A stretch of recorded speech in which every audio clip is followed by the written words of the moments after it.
Welcome back to Slav's Movie Night, where we have a watch along and we have a little commentary and discussion on the movie and pop culture and everything in between. Tonight's film is Batman Forever from 1995, directed by Joel Schumacher, screenplay by Lee Batchelor, Janet Scott Batchelor, Akiva Goldsman. The movie is based on, well, the titular character, Batman, as he faces off against Two-Face and a new up-and-coming villain, the Riddler.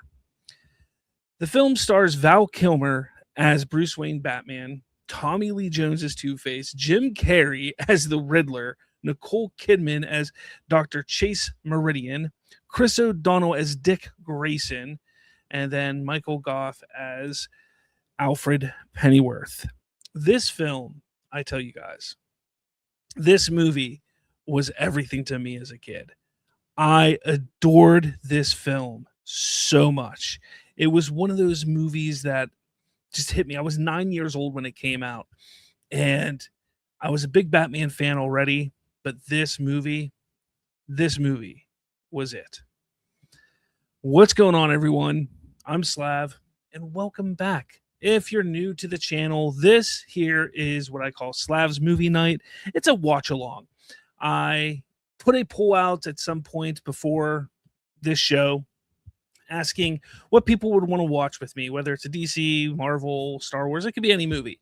And what we do is we just watch it together and we discuss the film, the happenings around it, what we love about it, what we hate about it, as well as things that could be going on in the pop culture world currently. And yeah, it's just a nice little hangout. It's like I like to look at this as, hey, we're getting together as buddies, just sitting around in the living room, watching a movie and bullshitting. That was one of my favorite things to do as a kid. And yeah, that's kind of what we're going to do here. So again, tonight's movie, if you can't tell, is Batman Forever. Again, this is a movie for me that I adored growing up. I remember getting the toys from McDonald's Happy Meals. I remember going out and buying the action figures for it. Let's not forget, this was a time when it was all about selling toys and merchandise. And that's what this movie essentially was doing, was selling merchandise. And it was a hell of a good time. Even the movie, we're going to sit down and watch it. I don't remember the last time I watched this film. So I'm kind of excited to see what we got here, because it's been quite some time since I've watched it. So let's get into it. Let's not pussyfoot around it anymore. Let's just dive in. And as you can see, I'm watching on HBO Max. The movie is roughly 2 hours long, a little short. That's with credits, so a little shorter than that. And I'm going to hit play in 3, 2, and 1. Maybe. There we go. I screwed up. I might be behind. The Warner Brothers logo turning into the Warner Brothers, or into the Batman logo, was great. But this is where we start to hear the new theme for Batman, which I hold true. This theme is better than what Danny Elfman created. This theme is fantastic in so many ways. Now, the music was by Elliot Goldenthal. So who is Ellie Goldenthal? Well, let's see what he's done before this. He did things like Pet Sematary, A Time to Kill, Interview with the Vampire, Alien 3, Batman Forever, and another huge Val Kilmer hit, Heat. And he also did Frida. But he does an amazing job with this score, and I don't think he gets enough credit for it, because it is far better than what Danny Elfman created. And Danny Elfman's score is all right, but this score is better. Now we're getting the suiting up part, the part where this moment here is what kind of became a little comedy bit when it comes to Batman in this era. Let's not forget that Tim Burton directed the first two Batman movies, Batman in 1989 and Batman Returns. This movie kind of shifts away from that tone and goes into more of a neon-esque and comic booky tone as compared to the gothic sense of Tim Burton. And the nipples are on there. There's already nipples on the bat suit. It seems like the beginning. Can I trouble you for a sandwich, sir? And I'll get drive through. That was absolutely made for a commercial. The the Batmobile was a new Batmobile as well, as you can see, which it fits the aesthetic a bit more for this film. And here's our first look at Gotham. All these neon lights and everything. The one thing I noticed about Schumacher is he loved tilting the camera in different ways with this film. And we get our first look at Tommy Lee Jones as Two-Face in a second. I, I personally think that Tommy Lee Jones was really good in this role, but he definitely was eating up every scene he was in. He was chewing up the scenery. He was trying to just stand out as much as possible. But I think it was one of those things that was like you have to out Joker Nicholson, you have to out Penguin DeVito, and I think that's what they were going for.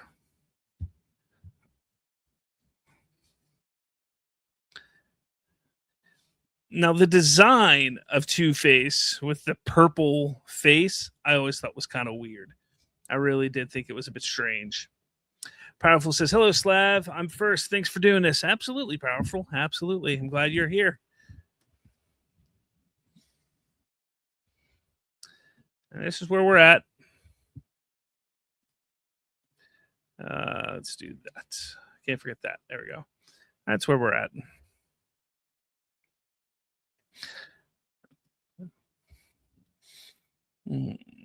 This was such a this whole thing. What I love about this movie specifically, more so than what Burton did, and even a lot more than what Christopher Nolan eventually did. These little scenes are very, very comic booky. You know, the part where you see the face of Chase Meridian watching Batman fly down. You know,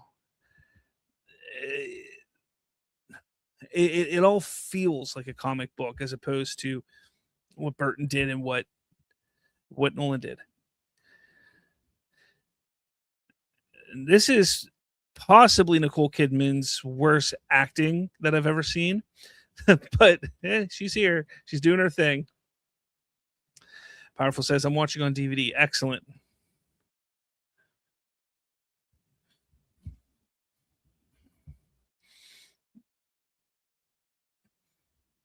Now, Chase Meridian, if you didn't know, was actually created specifically for this movie. She was not a character within the comics prior to this. And interestingly enough, she's been used since as well.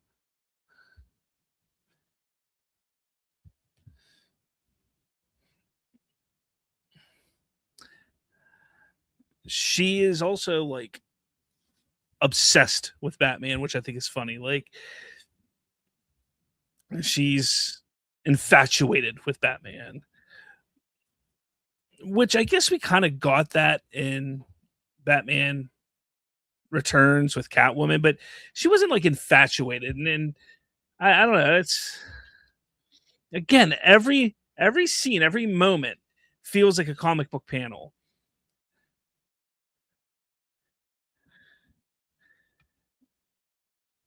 This is so like ahead of its time in that regard.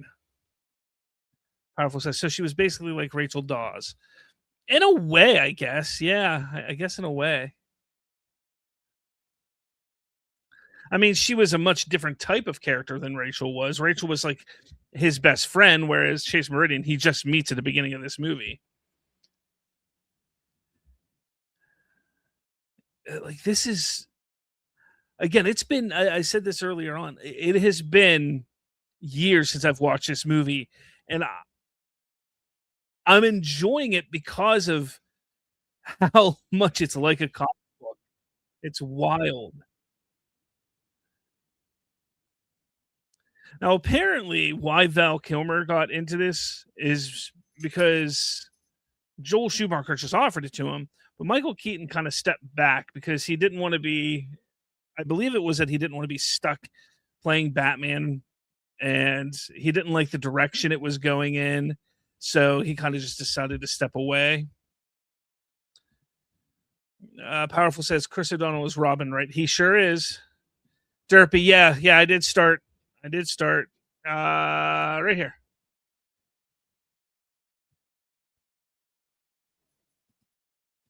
Derpy says this is my favorite Batman movie. That's awesome, dude. I loved this movie when I was a kid growing up. I loved it. Absolutely adored it. And as I was saying a little bit ago, every set, every moment truly feels like a comic book panel, which is incredible that in 1995 they did it like that. Like I can see the comic book panel of this scene when he's in the vault and that security guard goes, "Oh no." That's so like that is exactly what you would see in a comic book.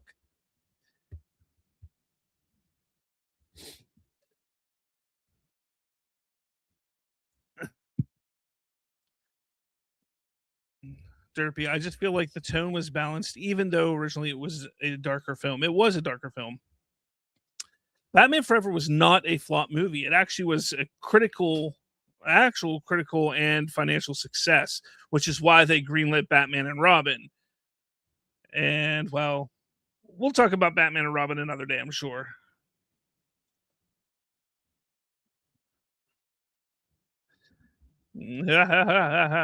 Now, Tommy Lee Jones, I think, plays a little too much like Joker as opposed to Two Face. Maybe it was a decision, but yeah. Powerful says 1995. I wasn't born. Way to make me feel old. Way to make me feel old.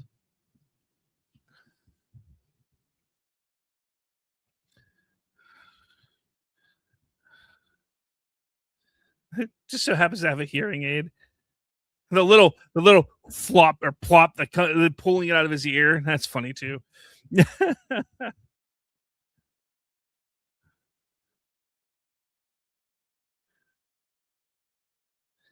Man, it like I'm just kind of getting caught up in the moments here. Derpy says, funny story. Also, this was supposed to be Batman Unchained with Burton, and the Riddler was supposed to be played by someone else. You want to know who that other person was originally that they were thinking about for Riddler? Robin Williams. Robin Williams. Powerful says, I'm nearly 30, if that helps. I mean, it doesn't help, but hey, enjoy it. Enjoy your 20s if you can. Don't take your 20s for granted. Derpy says Robin Williams is supposed to play the Riddler. Yes, he indeed was. Now, I know how he puts the vault back, but it's full of boiling acid. Why would you put it back?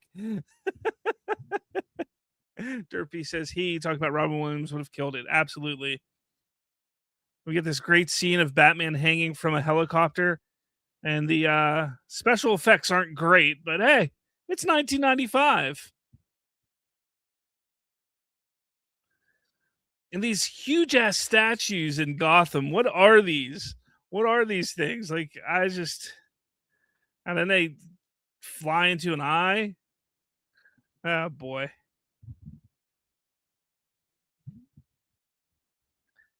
Because that wouldn't destroy the helicopter at all.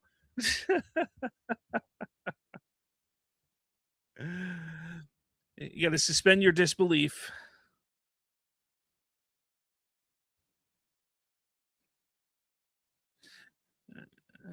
Farewell forever. Very, very.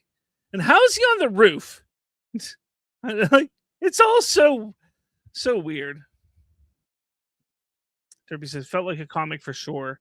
Powerful. Is being 20s really the best time of your life? For me, my teens were better. I mean, your 20s are where you really become an adult in my eyes. Your teens are where you get to have more fun. But you can still have fun in your 20s. So I hope you are.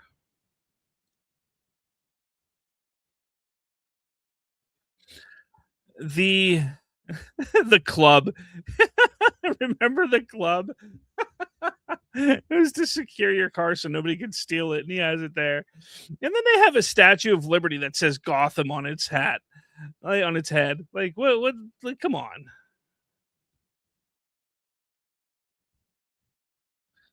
Have the good taste to die.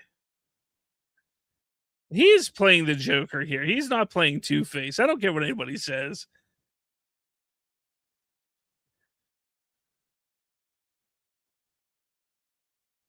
I don't care what anyone says. To me, it feels like that they wanted to probably put the Joker in it, but they couldn't or decided not to because they didn't want to be repetitive. And the Joker died in the Burton film. And they were trying at one point in time to make this a real continuation of the Burton film. So it's like one, two, three, four, and so on. But they probably should have just said, "Hey, this is a brand new series, and here's the Joker again." They call him Harvey Two Face. Man, these effects are oof. Wayne Enterprise like that. That looks so bad, computer generated. And now we're gonna get our introduction to Edward Nigma, played by Jim Carrey. Oh my God, it's him!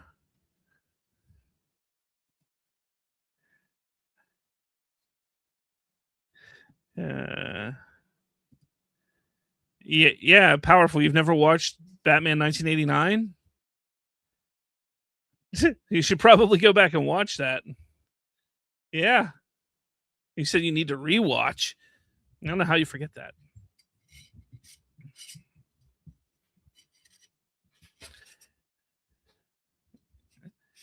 Yeah, I mean, Riddler by Jim Carrey is also very Joker esque in a way. I think it was like I said, I think it was more along the lines of them just trying to be bigger than each other in the movie. Like Riddler, Edward Nigma, you need to be bigger than Batman. You know, Batman's the star, but you need to showcase something, and then you get Jim Carrey to do it. And then same with Two Face, but it's crazy. I agree, powerful. He did not Riddler did not deserve to be fired. I completely agree. The future of Wayne Enterprises is brainwaves.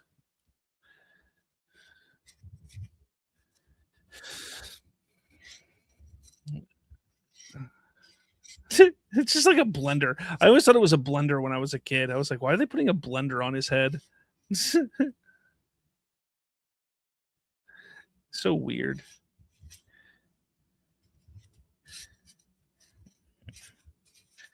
He really shouldn't be fired for this, though.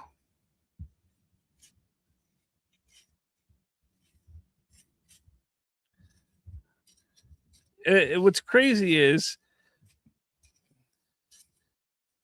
he's saying, "Oh, anybody can be right in the show." Well, isn't that kind of what Apple's trying to do with their Apple Vision Pro? You know, you put a thing on your head and it's all around you, and you can be in the action and in the show and in the sports and such. Powerful says like Jim Carrey is on another level. Well, this was right. This was what 95. So in 94, if I'm not mistaken, is when his big three came out with Ace Ventura, Dumb and Dumber, and The Mask, if I'm not mistaken. So he was huge at this point in time. And it was his overacting that made him what he was in those movies.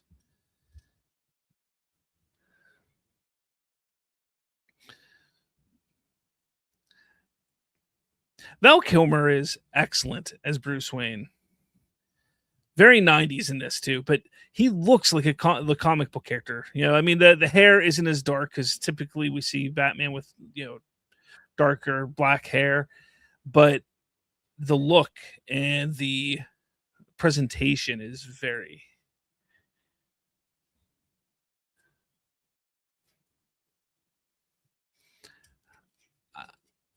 I wish Joel Schumacher was still alive because I would love to sit down and have a conversation with him about this. Like how he purposely every scene just feels like a comic book panel. This is so weird. So he has this tube that he goes down, and he's in the middle of Gotham, but somehow this tube, which he is in a pod now when he wasn't in a pod, but now he's in a pod, and he somehow gets all the way to Wayne Manor to the Batcave.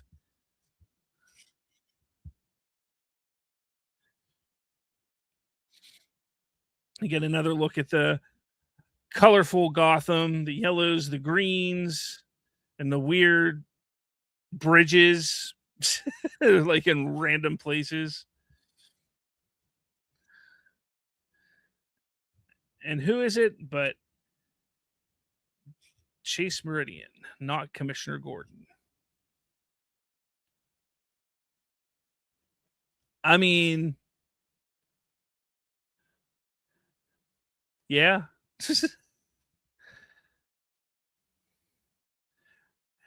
This bat nipple, you can't not see the bat nipples. You just can't not see them. Batman and Robin was a flop movie, yes.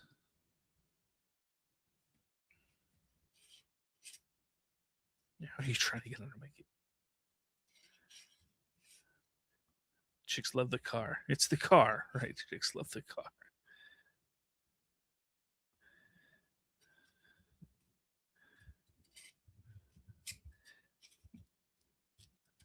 Nicole Kidman, what is she like? Black rubber. Black rubber. Oh, jeez. This dialogue. She just plays it like a horny schoolgirl.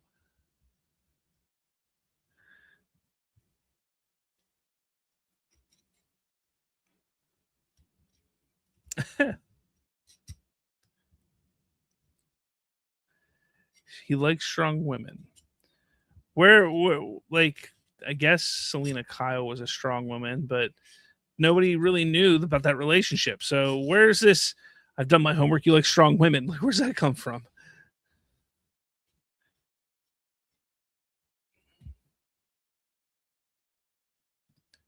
Powerful. Is that why Batman Begins didn't make much money?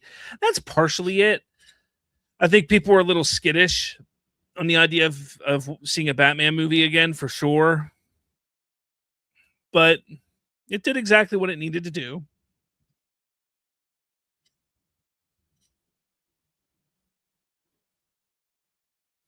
Women. Ain't that the truth, Batman? Ain't that the truth? Michelle Pfizer. Michelle Pfeiffer was hotter as Catwoman. I mean, to each their own. To each their own. It's like he went from loving Bruce Wayne to hating him. Excuse me. All right, let's put up our first question here. Here, this one here. Do you prefer Burton's gothic Gotham, or do you like the Schumacher's neon and comic booky Gotham? Definitely let me know in the comments. I'd love to hear what you have to say about that. So we're at the part where he's slowly becoming a bad guy. Like, literally, this is the Apple Vision Pro.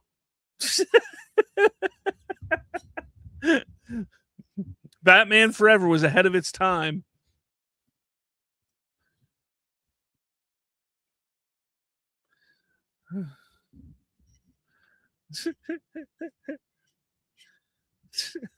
So ridiculous.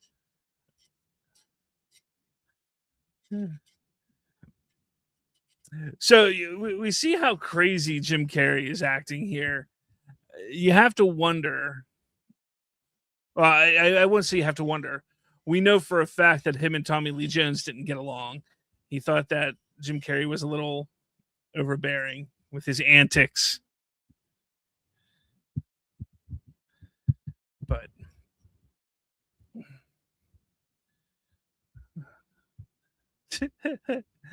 Powerful says Schumacher because Burton was a flop director. Burton's not a flop. Look, I'm not a big Tim Burton fan, but he has his place.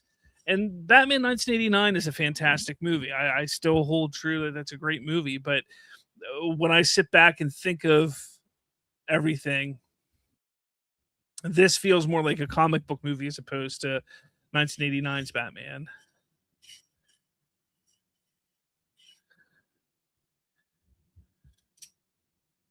So weird.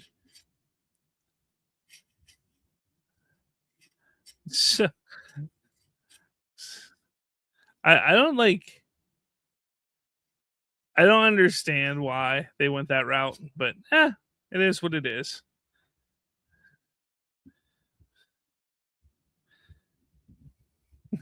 Powerful says Jim Carrey was definitely method acting. Honestly, Jim Carrey may have been on meth while acting.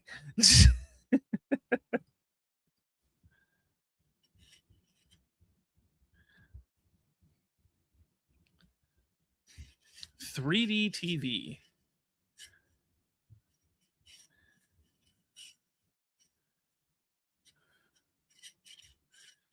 So I still understand how that would make you smarter.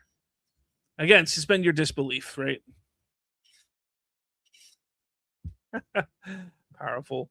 James Gunn Batman 89 is awful. I thought he criticized Christopher Nolan's Batman. It's not 89. Maybe I'm wrong.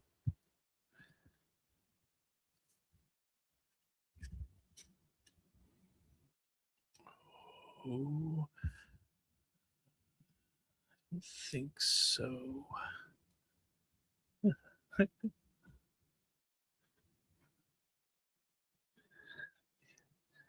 What was with all the round windows in the movies in the 90s too? Everybody had a round window.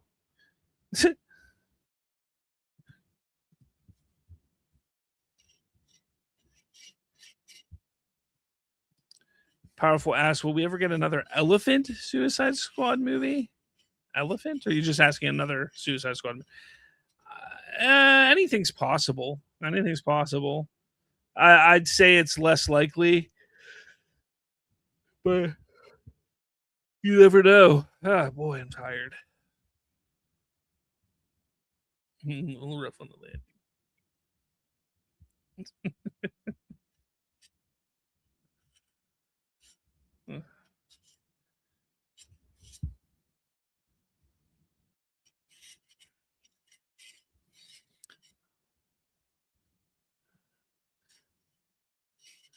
He just goes crazy like that. Like he's and then we see, so we just literally, the way this movie plays out is they introduce each character, then they show how the Riddler is becoming the Riddler, then they show us how Two-Face becomes Two-Face.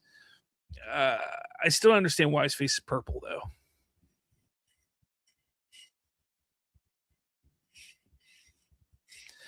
Commissioner Gordon saying there's an accident at Wayne Enterprise.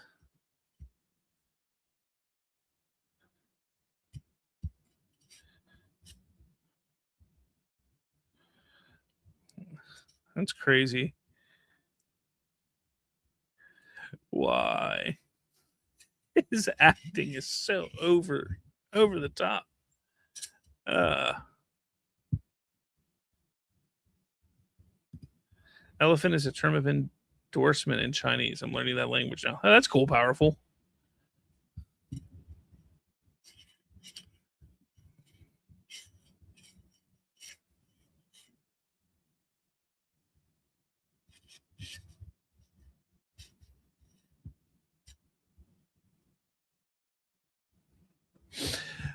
Yeah.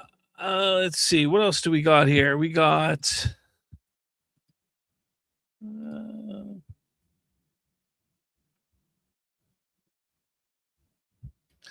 Let's see. We talked about Robin Williams almost being the Riddler. I had that written down. Tommy Lee Jones was, prior to this, he had already won his Oscar for The Fugitive, which The Fugitive is such a great film. Before he was in this, which I guess the you watch what he did in The Fugitive, and then you watch what he does here. That's That's insane.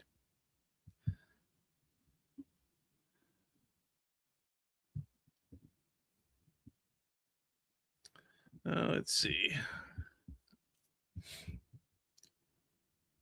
If you look at numbers on my face, well, a clock. That is the dumbest, easiest riddle.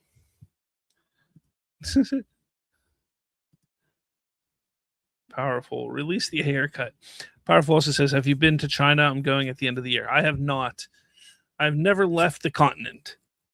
I've been to Canada and I live in the United States. So that's where I've been.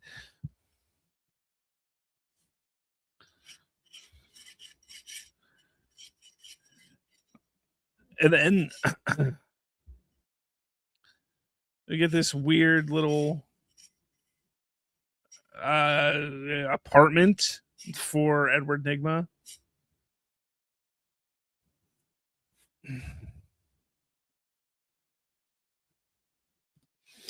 Powerful asks, does Robin parents die in this film? I'm not up to that part yet. They do, yeah, because they go to the circus. Chase Meridian and Bruce Wayne go to the circus together, and they see Tommy Lee Jones. They see Two-Face kill his parents. Essentially, kill is the reason that his parents die. Ryan Swayze, what's going on? Just got this recommended in my feed. Awesome. Glad you could stop by. Just watching Batman Forever, having a discussion about it. So, what are your thoughts? What do you think about Batman Forever? Are you a big fan? Do you like comics? Do you like DC? Let me know. I'd love to hear your thoughts on everything DC. Glad you're here. Powerful. That's right. The Flying Graysons. Correct.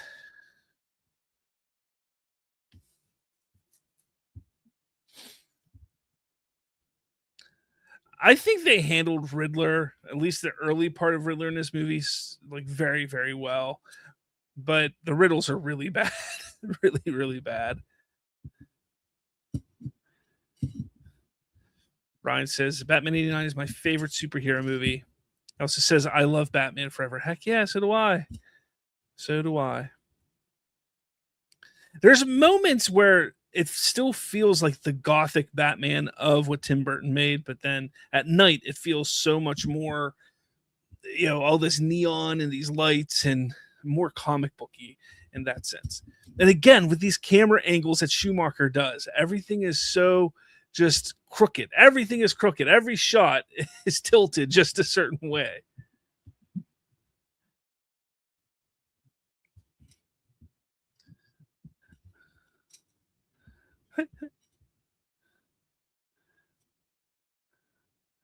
And he breaks down the door because he hears Nicole Kidman, Chase Meridian grunting a whole bunch.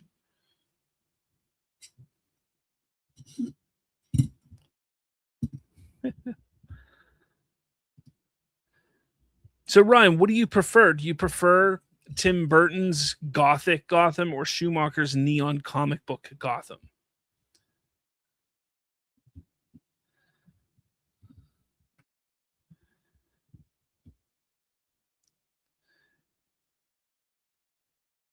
Also, rest in peace, Val Kilmer. He was such a fantastic actor. One of my favorite Val Kilmer movies. If you've never seen it, you need to watch it. It's called Kiss Kiss Bang Bang. Actually has Robert Downey Jr. in it as well. Man, it is a fantastic film. It is written and directed by Shane Black, who wrote Lethal Weapons. I think the first one, maybe the second one, but he also wrote and directed Iron Man 3. But check out Kiss Kiss Bang Bang.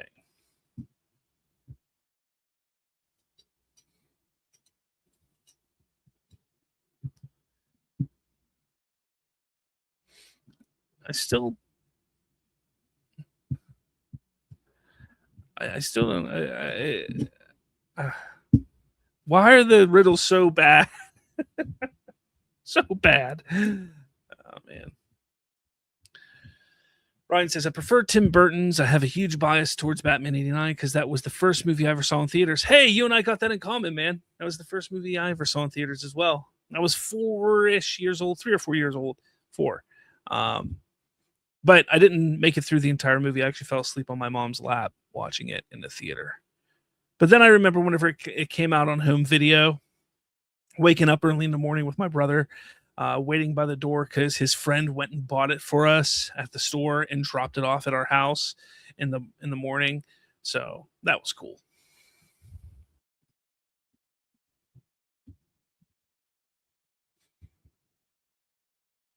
There's so much of this dual identity in this movie from Chase Meridian, and she starts falling for Bruce Wayne in the movie, but she has this desire and want of Batman. You have Bruce Wayne, obviously Batman and Bruce Wayne. You have Two Face. You have Riddler, who kind of transitions into this more maniacal and crazy person. And then you have Dick Grayson, who is trying to move away from his past and become Robin. Like, there's so much duality in this film. It's crazy. The writers really, really cooked with the underlying tone of this film.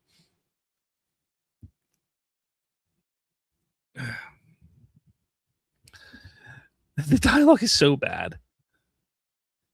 Powerful says, first movie I saw in theaters was The Incredible. Wow.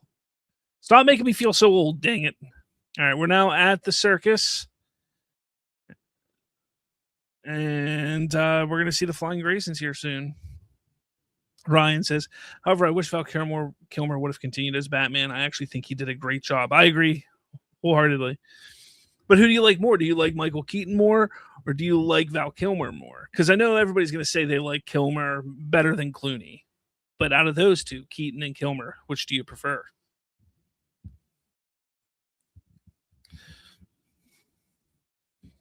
GNN, Gotham News Network.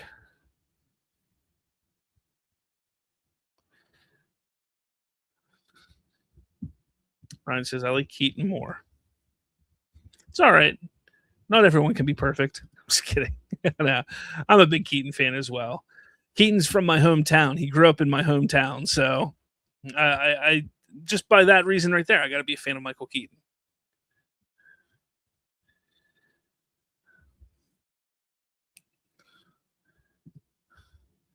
Powerful says, Man of Steel and Superman are better than Spider-Man flop New Day.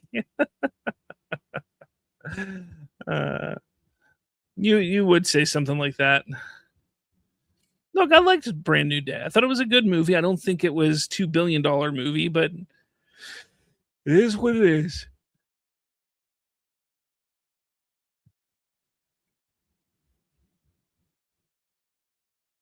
There's a lot of slow motion in this. I wonder if this is where Zack Snyder got all his ideas for slow motion.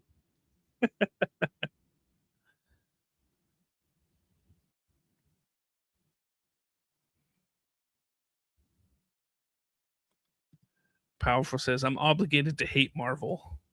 Don't know why.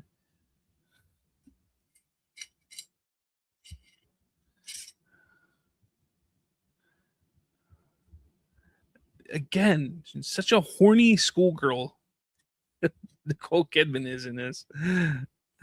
Powerful says, I'm a DC cultist.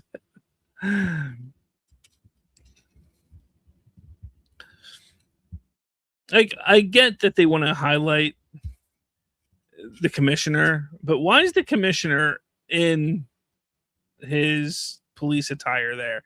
Everybody else is in their penguin suits, but not Commissioner Gordon. Nope.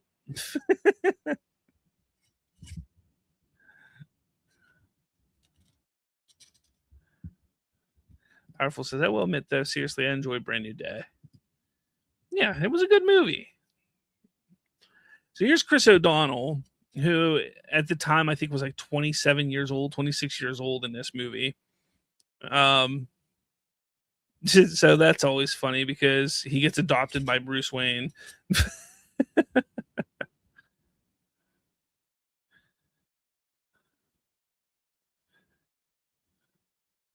What if he would have missed?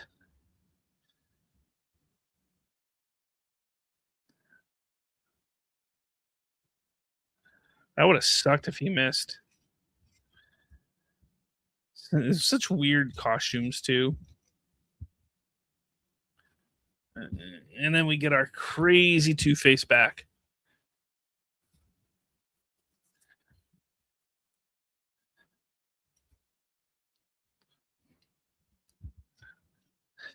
Every time they introduce Two-Face, they do this thing where they show his normal side and then reveal. There's a big reveal of his grotesque side. So ridiculous. Like we didn't know his Two-Face.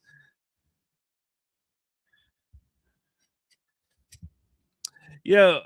So Billy D. Williams was Harvey Dent in 1989's Batman. He never got a chance to play Two-Face until Lego Batman. I didn't know if you knew that. There's a little trivia for you. If you didn't, yeah, there you go. Powerful says Two-Face purple skin is so bad. Makes no sense. It's just like they made things so colorful just to be colorful.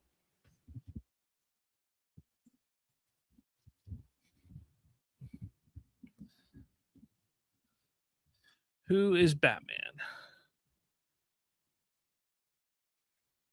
I mean, we are now 40 minutes into this movie, and there hasn't been much Batmaning except for in the beginning of the movie. But people don't ever seem to complain about that. And Powerful says also Riddler's hair is terrible. No, it's not great. Definitely not great.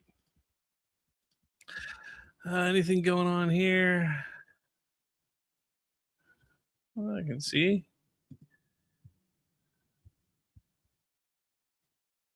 You guys been watching any comics lately, or reading any comic books lately? Anybody? Again, why is it red? You talked about his hair because color. They just wanted color. They went so drastically one direction from what Burton was doing.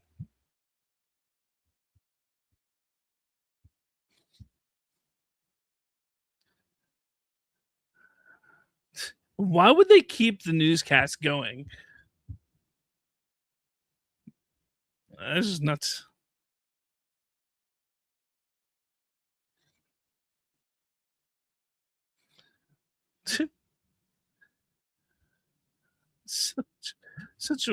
such a weird way to throw a coin up and catch it too.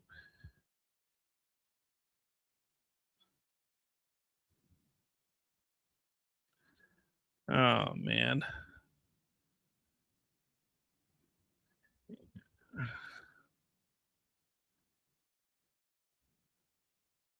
And the overly comic bomb. Come on. Nope, the Grayson's falling in slow motion to the ground.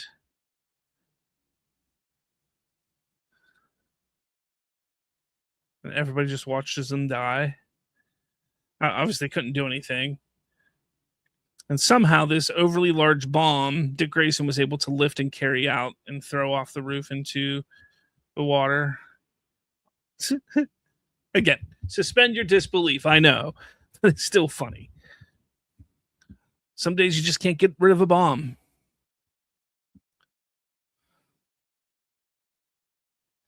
Some days you just can't get rid of a bomb.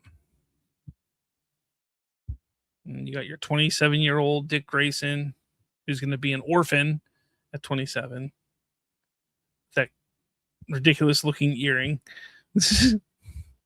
Powerful. I've been reading Aquaman Volume 1, The Trench by Johns. It's awesome, but I prefer Aquaman the movie.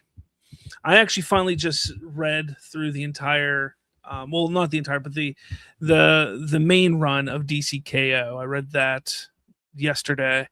It wasn't bad. I'm caught up on the Matt Fraction Batman run, and there's a few other things that I've been trying to read. I'm just trying to get caught up on a lot of things here. So hopefully I get caught up in the next couple weeks. So the commissioner comes to his house, not in his commissioner and his police uniform here. So, such a weird thing.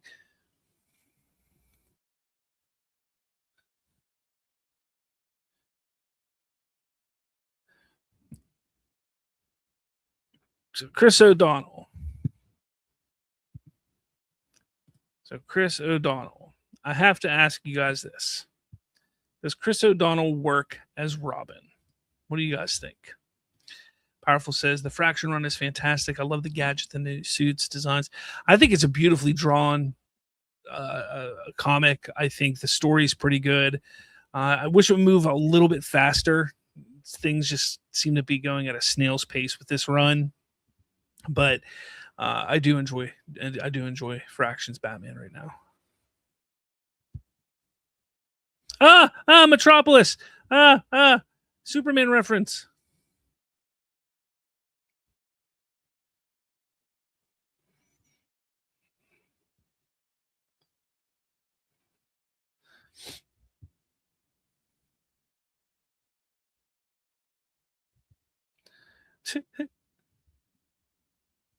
Dick Grayson's a dick.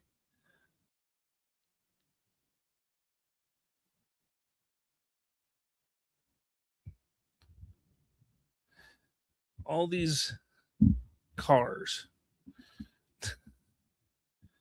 Powerful says Chris O'Donnell is one of my favorite things about this film. Yeah, I like Chris O'Donnell in the role of Robin. I do. But here's a question: would you have preferred Marlon Wayans as Robin? Because that almost happened. That very, very, very nearly happened for Batman Returns. Marlon Wayans was actually cast. He was already cast as Robin, and they decided to not use him in Batman Returns. Why they didn't? Because he was under contract, and they could have used him even here. That's a question for sure. Could you imagine Marlon Wayans? Yes, Marlon Wayans, not Marlon Wayne, Marlon Wayans. But yes.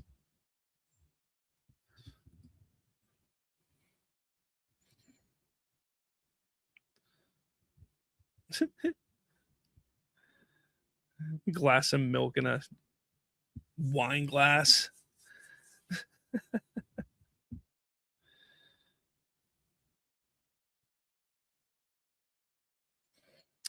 So 50 minutes into this movie, you start to see the darkness that is within Bruce Wayne. And that was a big part of the story originally. Like there's famously that cut scene of him coming face to face with a giant bat. That, again, it was cut. You can actually find it online. But we're once again seeing the death of his parents, which is similar but not exactly the same as what we saw in 1989 Batman. So I've always personally been like, did they do that on purpose? Did they not? Because it's not exact. I don't know. Powerful says, as a black guy, isn't Marlon black as well? Yes, Marlon Wayans is black. He indeed is. Says Hollywood was always woke. I mean, I don't look at that as woke. I think it would have been a choice for sure. But had they have done that, had they gone with Marlon Wayans in the 90s as Robin, maybe things would be a lot different now in 2026 when it comes to the lore of the character. Powerful says the neon lighting in this movie is very ugly in my opinion. Yeah, there's that scene that comes up a little bit later where Dick Grayson steals the Batmobile and he fights those gang members. Like that is really bad.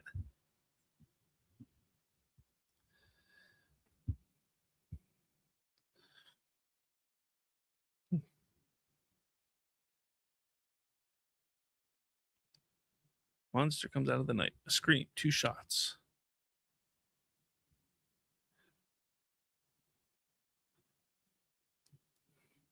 They keep calling him a boy. They slaughtered that boy's parents. Dude is 27 years old, and you can't even try and say he's like 16.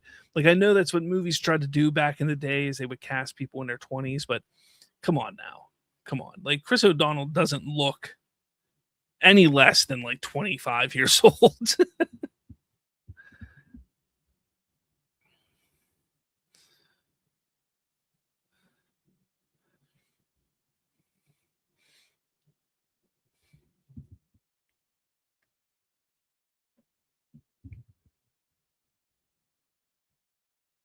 And Alfred gets the idea and goes and creates the Robin suit from this,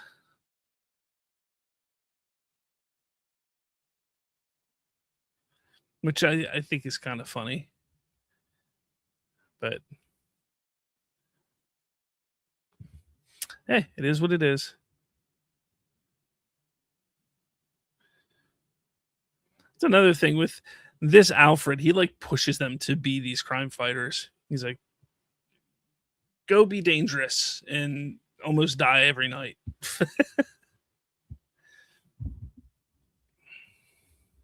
Powerful. Robin that isn't killed off like in the Snyderverse. Shocking.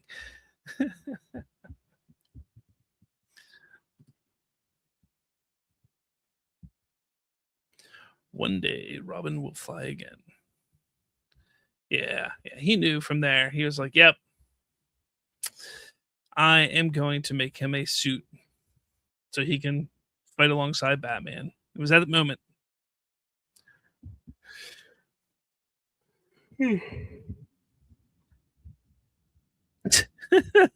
It's also, oh man, like this scene with him in the Batmobile. They're driving so slow,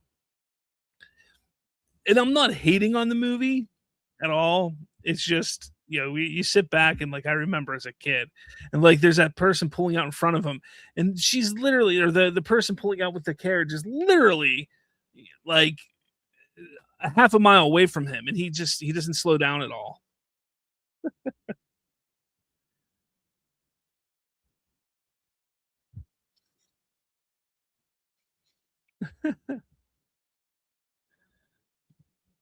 By the way, Slav Powerful says to David Zaslav, release the Batgirl movie. Why didn't he just hit Two Face there and just kill him and be done? I know he doesn't kill. I know. I know.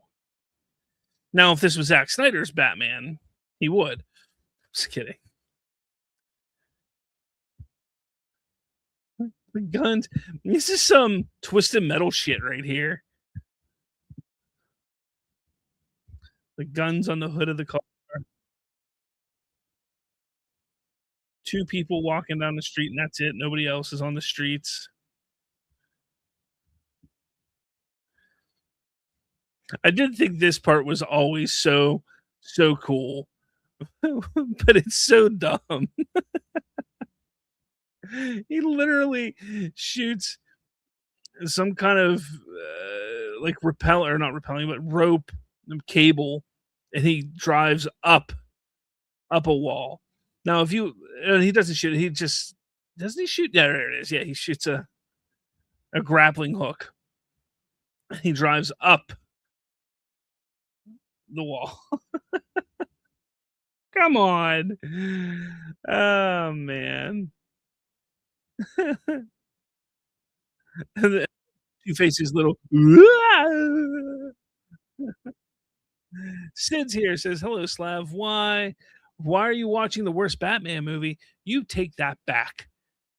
Batman Forever is a masterpiece of a film. I love Batman Forever.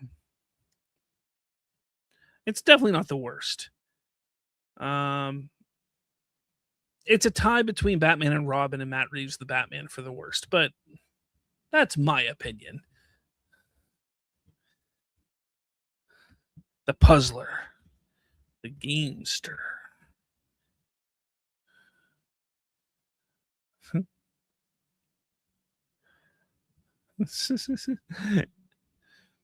Sid says, "How did this beat Iron Man for movie night?" I don't know, but it did. It did. I was all set, ready to watch Iron Man tonight, and I looked, and it was Batman Forever.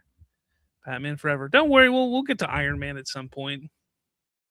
We will get to Iron Man.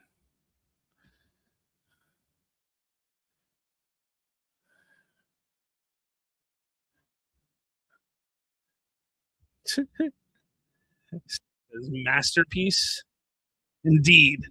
Batman Forever is a masterpiece. Oh, that's right. Drew Barrymore's in this moment in the movie. She's in this as well. There she is. It's always fun. I always love to people who sit there and talk about, "Oh, I love movies. I love this. I love that." I always love to play games with people who love movies. And one of the things that I love doing is taking Batman movie cast and saying, "Hey," I'll go up to somebody, "What movie is this?" So like I go up to him and say, Danny DeVito, Michelle Pfeiffer, Christopher Walken, and I just give him that. You don't give him like the star of the movie because that kind of gives it away. Like I wouldn't say Michael Keaton because that would give it away, but you give him like those three cast members. Most people are gonna sit there and like, what the hell? What movie is that? Christopher Walken and Danny DeVito and Michelle Pfeiffer. Like what? You could do the same with Batman Forever. Tommy Lee Jones, Drew Barrymore, and Chris O'Donnell. Like nobody's gonna think of what movie it is immediately.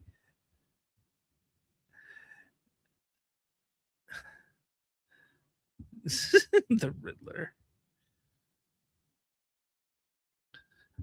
Why is his hair red? Sid says, I agree that Batman is the only movie I watched and fell asleep in theaters. Sid says, my issue with the Batman is that Reeves thinks his film is better than it is. Like I saw all the twists coming. How did you see him if you were sleeping? I kid. I kid. We are going to watch it at some point. I do want to watch that again. I've never watched it straight through in one sitting because I'm the same way. I kept falling asleep through it.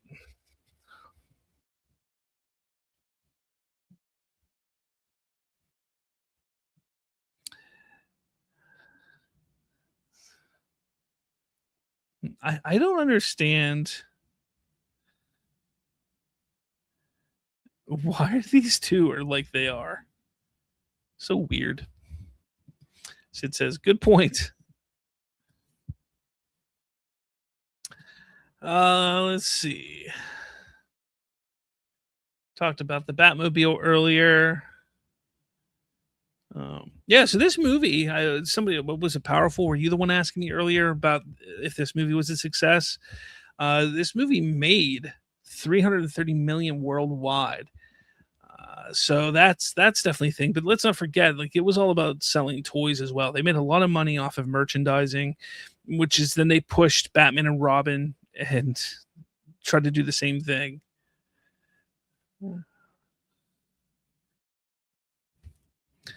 The soundtrack. All right, that's another thing we can't leave out with this movie is the soundtrack. You have Seal, "Kissed by a Rose." Like, come on, that is one of the. I love that song. And again another little piece of trivia. That song came out like 10 year, not 10 years, but it came out like between 7 and 10 years prior to this movie. I think it came out in like '88 or something like that, and it it wasn't meant to be for this movie. It was for something else, or I think not even something else. I think it was just a single on the album, and it was in 1995. It got big because of this movie, which is kind of incredible. Sid says also, I don't like the visuals of Batman, and it's very basic. Yeah.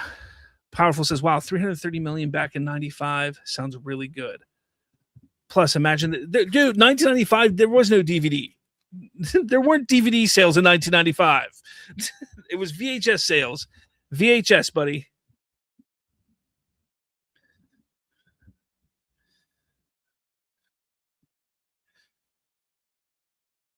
The makeup on Jim Carrey's face here is just humorous.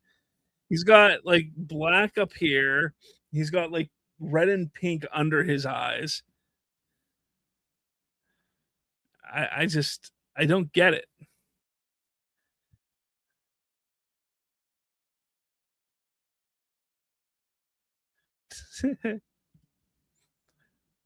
Who is Batman? Uh, so here, let's ask this. Jim Carrey's Riddler. Is he brilliant or annoying? What do you think?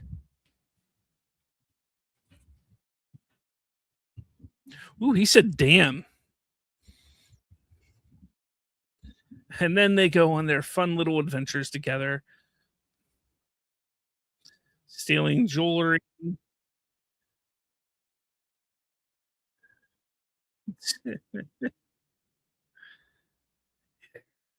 a good one.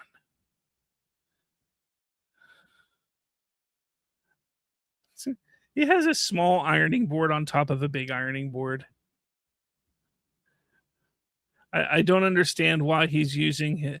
Like, how does being a high flying act in a circus give you and give you the abilities to do this? Look at all the water. It is everywhere. It is on the washing machine, the dryer, the floor, and then he just mops up one little spot and walks away. Come on now. Come on.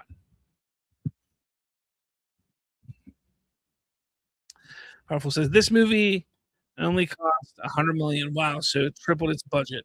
Yeah, it's a lot of money though back in the day.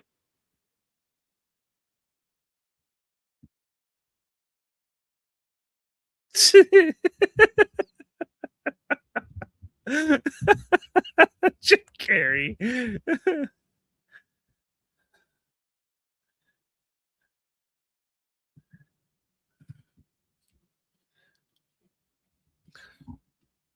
Green suited menace.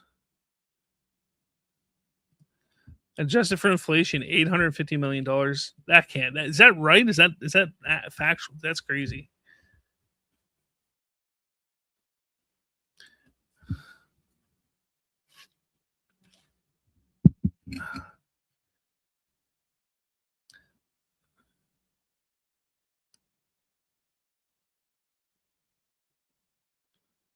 All physical objects.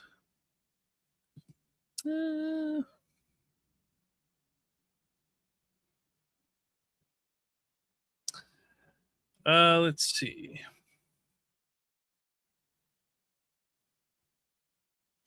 So I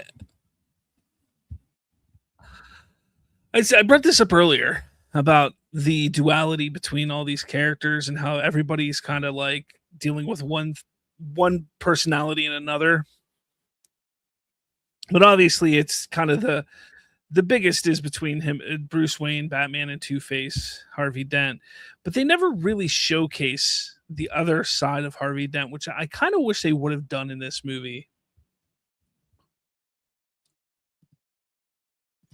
Powerful Man of Flop adjusted for inflation, minus 1 billion. Hey, take that back. I am a huge fan of Man of Steel.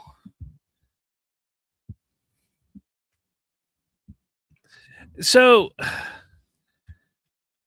he keeps they put it on Two Face's head, so he would be gaining the intelligence as well. Hmm, weird.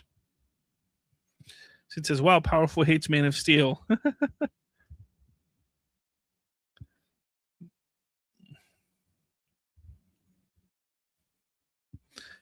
The music choice here is so wild. It feels very because you got that old style church organ playing. It just feels so like horror. Like it's almost like a horror film.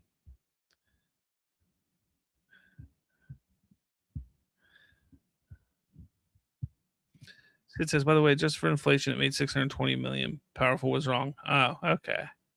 According to Dan Merle.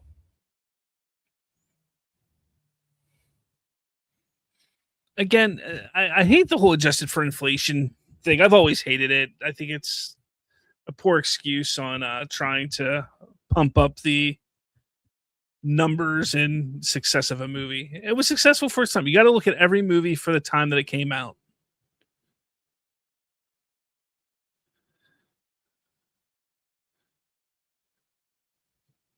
Intruder alert. Intruder alert. I want to know how it knows there's an intruder alert. It's not like he broke in. Like he just kind of went in the same way everybody else goes in. Why does the Batmobile pop up immediately? Why? Like, first off, where is it? Why isn't it just there ready to go at all times? I tell you.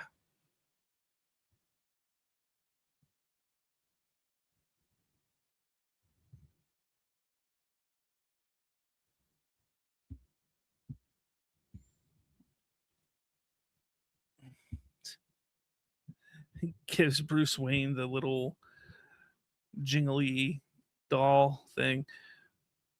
What kind of apartment is this?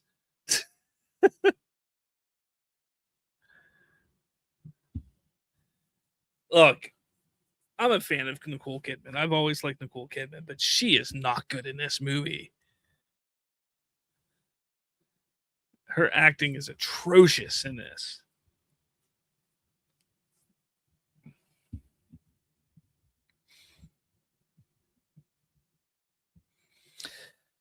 We start to see more of the darkness in the movie of Bruce Wayne. So, how far are we into this movie now? We are an hour into the movie. We got just a little under an hour left already.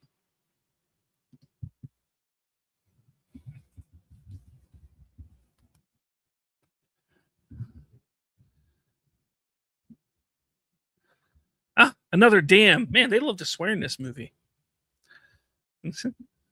All right, what else? What else do I got here? Yeah, let's say that. I kind of brought this up. Does Tommy Lee Jones actually play Two-Face, or is he basically playing another version of the Joker? What do you guys think? Sid says you can't say an actress is atrocious at acting. You'll be called sexist. Look, I just said I'm a fan of Nicole Kidman. I always have been. I look one of my favorite movies of all time. She's the lead in. I'm a big fan of the movie Days of Thunder, which she's in with her ex-husband Tom Cruise. So look, I'm a fan of hers. I think she's a wonderful actress. This movie, and I know you're just being funny, Sid, but this movie she is not very good in.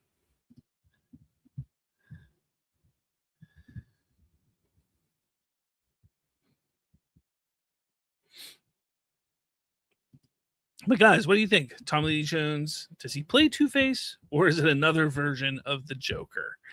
Well, I want to know. Let me know in the comments. Anybody who's not watching on YouTube, if you're watching on X or Twitter or whatever the heck it's called, you can join in. You can chime in as well. Love to hear it. Love to hear it. I'm live right now. Come on, people. Let's come talk.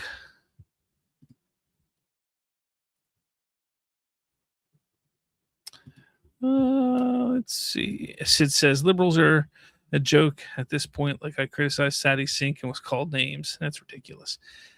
Brat, I like this movie because of Chris O'Donnell. I still have a crush on him to this day. I mean, he was a big, big sex symbol back then. Like women loved him. Oh man, look, it's like an early edition of an Apple Watch, but even better because it has a video on it.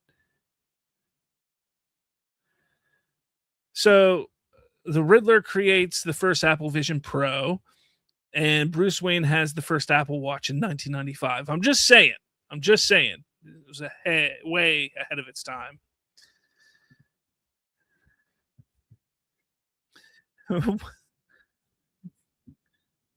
So Dick Grayson just takes the Batmobile and goes out. Like, yeah, I'm going to go out. Sid says, I think he was similar to Two-Face from the animated series with worse makeup. No, he wasn't anything. Look, the Two-Face in the animated series was not as over the top as this.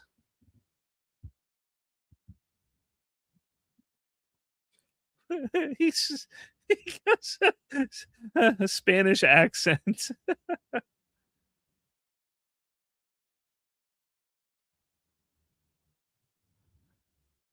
Wait a minute. That's not Batman.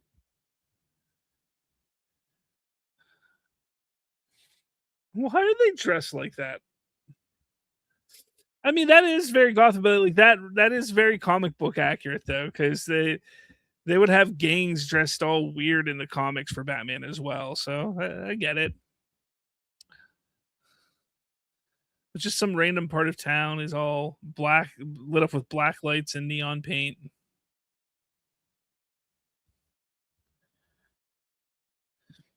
Was it the Riddler who created the watch though? I was no, I didn't say Riddler created the watch. He created the mind machine, and early on you see in the movie where he's watching, like with that machine, you watch TV and it's supposed to be surrounding you, kind of like the Apple Vision Pro is. The watch probably was created by Bruce Wayne or something like that. Sid says, I only watched one episode to be fair. The animated series couldn't hold my what? Come on, Sid. Come on. I've watched that series start to finish probably 5, 6 times. It is so worth it.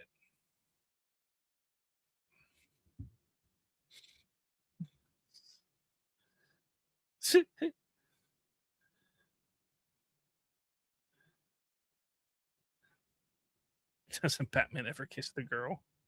Just kiss some random girl on the street.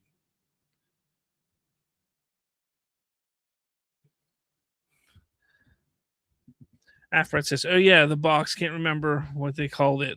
I don't remember. It was just watching. I don't remember." Sid says, "I prefer the New Adventures because the animation is better." I I said this a while ago, a couple years ago. I always just look at it as one. The animated series and the New Adventures of Batman, I see as just one series. So when I say I watched it start to finish, it's the animated series through the New Adventures. Because to me, it was like it was the same actors, the same creative team essentially. It was the same show. It's just they changed the animation a little bit to be more in line with what was going on. I think with Superman at the time.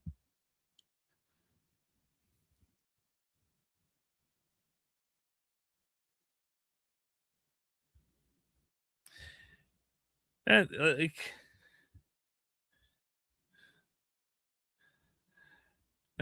how does he get? Look, he walks in and then he walks out almost immediately, completely undressed. Powerful says, "Will we ever get a third Supergirl movie after two flopped after 42 years? Probably not. But again, just like I said with Suicide Squad, you like never say never. Anything's possible, but I don't think it's going to happen." Afret says Lois and Clark was on the same at the same time. It was, but I was talking about the Superman cartoon, Superman the animated series cartoon.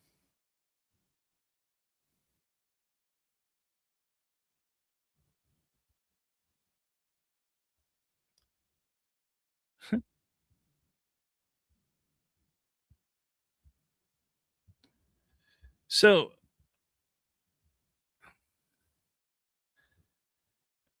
again, so this is like moment number 3 where you start to see the darkness within Bruce Wayne.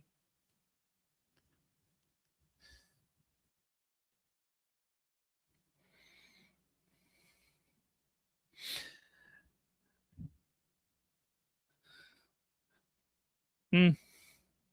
But they were Chris or Dick.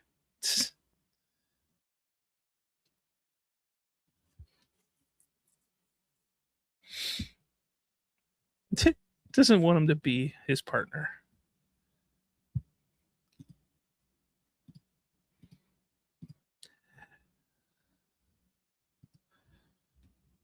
So he was all about leaving.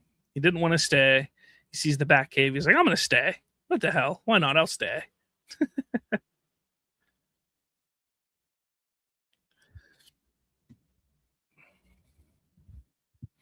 Afbrat says Tom Lee Jones was playing Two Face. I still question that. Oh look, going to a gala, and Dick Grayson's all into it now, being so weird. The Ritz Gotham, and that's all neon in there too.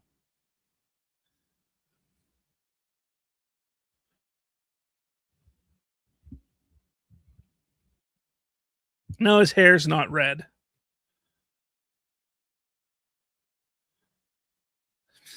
I I think it's wild that Drew Barrymore is in this in such a small throwaway role when she was a child actress. Like she was doing stuff.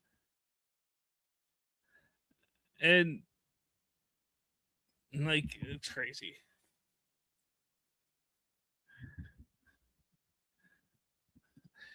Your entrance was good. His was better. Yeah, that's coming up soon.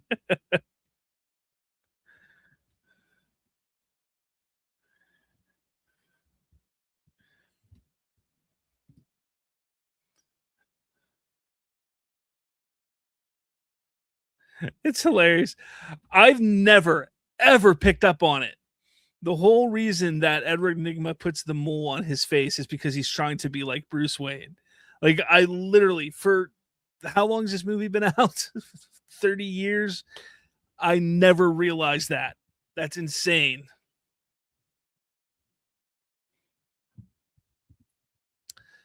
Powerful says, "Damn, I really like Millie Alcock as Supergirl. We're still going to see her as Supergirl. Don't worry, she'll show up in the movies and such."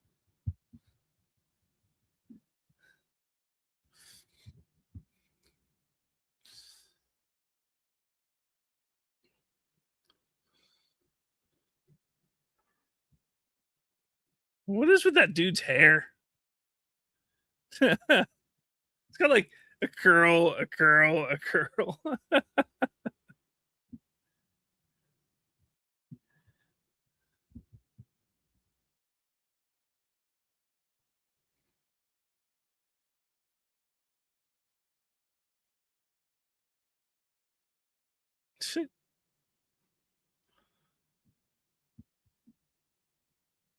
The glasses are the same exact glasses that Bruce Wayne wears. He puts those on.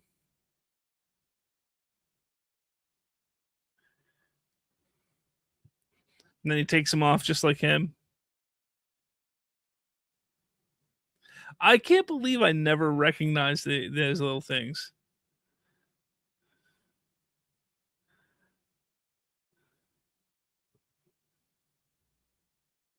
That's wild.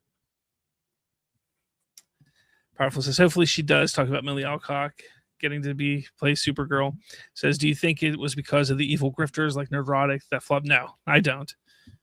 I look, I enjoyed the movie. I think the movie was good. I just think it was put out at the wrong time. And I'm not saying the time of year. I'm saying it shouldn't have been the second movie in the universe. That's all I'm saying. Had this movie been like the fifth movie, fourth movie in the universe after you establish some of the bigger characters, your Batmans, your Wonder Womans, and things like that, absolutely, I think it could have done far better. I also agree that it is not a summer blockbuster movie. I also think that, hey, they need to look at some of these characters and realize this movie would do better in April. This movie could do better in March. This movie could do better in September, things like that. So I think it's a whole slew of issues, but it's not because of Nerdrotic and those people. As much as you want to, is not you, but as much as people want to think that these YouTube grifters, these people on YouTube actually can change the way the general audience is going to view something, it's not. It's not true. That none of them are big enough for that. None of them are.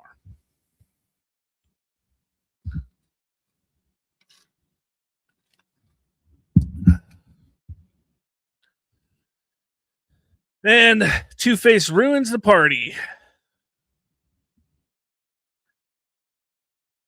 which I think is kind of ridiculous. He should have known. He should have.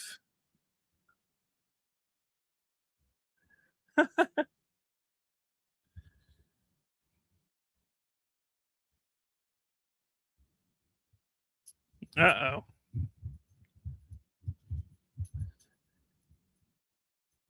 He always has an exit. That man always has an exit. Powerful says that's actually a great point. Rebuilding the universe with household names. Yes. And people get mad at me when I say that. I'm not the only one who thinks that. Many other people think that.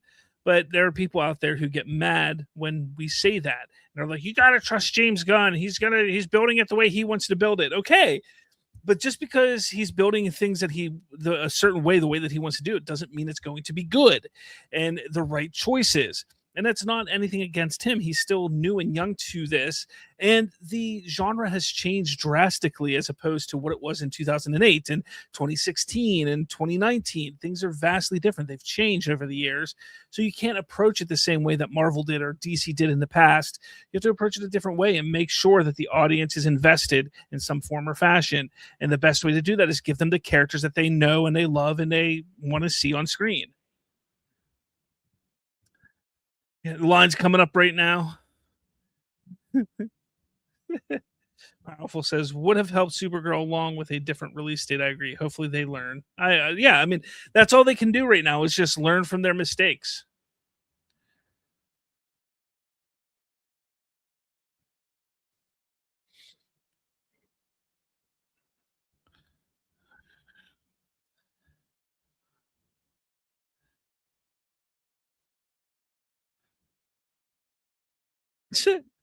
Alfred worked at Buckingham Palace. What? Powerful says it's sad, Slab, because it's basically admitting only Batman can make money now. Same with Spider-Man Avengers. No, again, it's not admitting that. You have to realize that DC was in such a bad place for a number of years. They need to regain the confidence in it from the audience. And you do that by giving them the characters they know and love. And you can still, in those movies, introduce other characters so you can build out the universe. You can have your Blue Beetles, you can have your Supergirls, you can have your Jimmy Olsens, and so on and so forth. But you can't focus on them as main characters right in the beginning of the universe. Because, first off, what if people don't really care about Jimmy Olsen or attach to them at all? That's all. Hunter says, did you see what Film Threat podcast bashing at the Lantern series episode 1? I did not see that, but it's really dumb of them because the episode was fantastic. It was a fantastic first episode.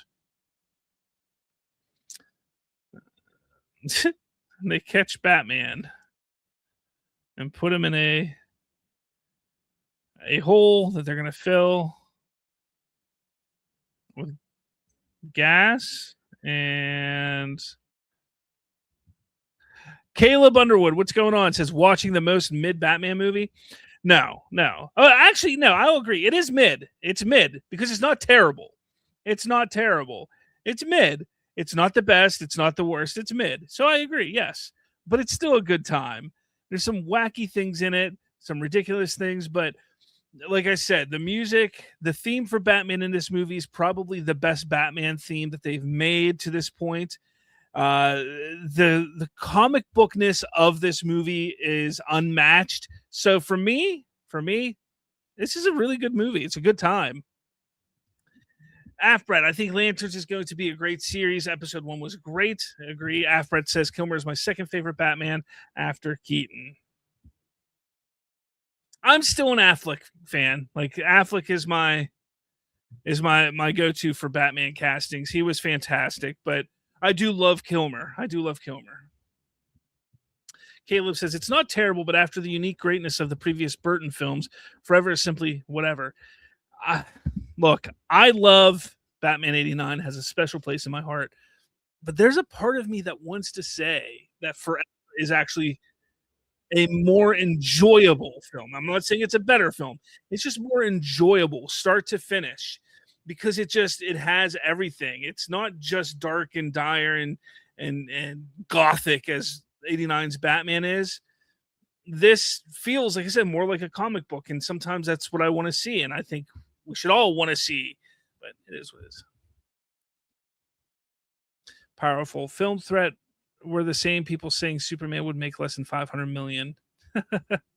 Caleb, Batman Returns is my all-time favorite Batman movie. That's great. Like Batman Returns is a good movie too. I enjoy that.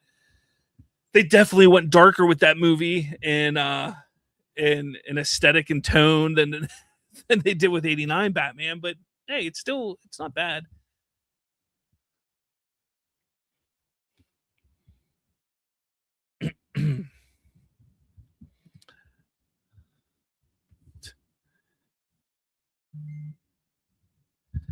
So, and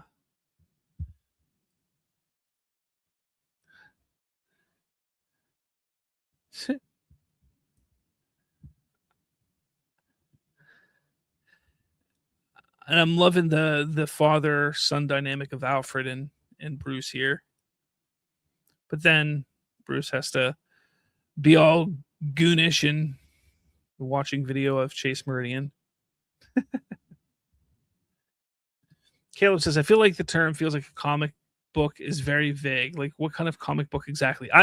So when I was talking about this at the beginning of the movie, so if you weren't here, I'll reiterate.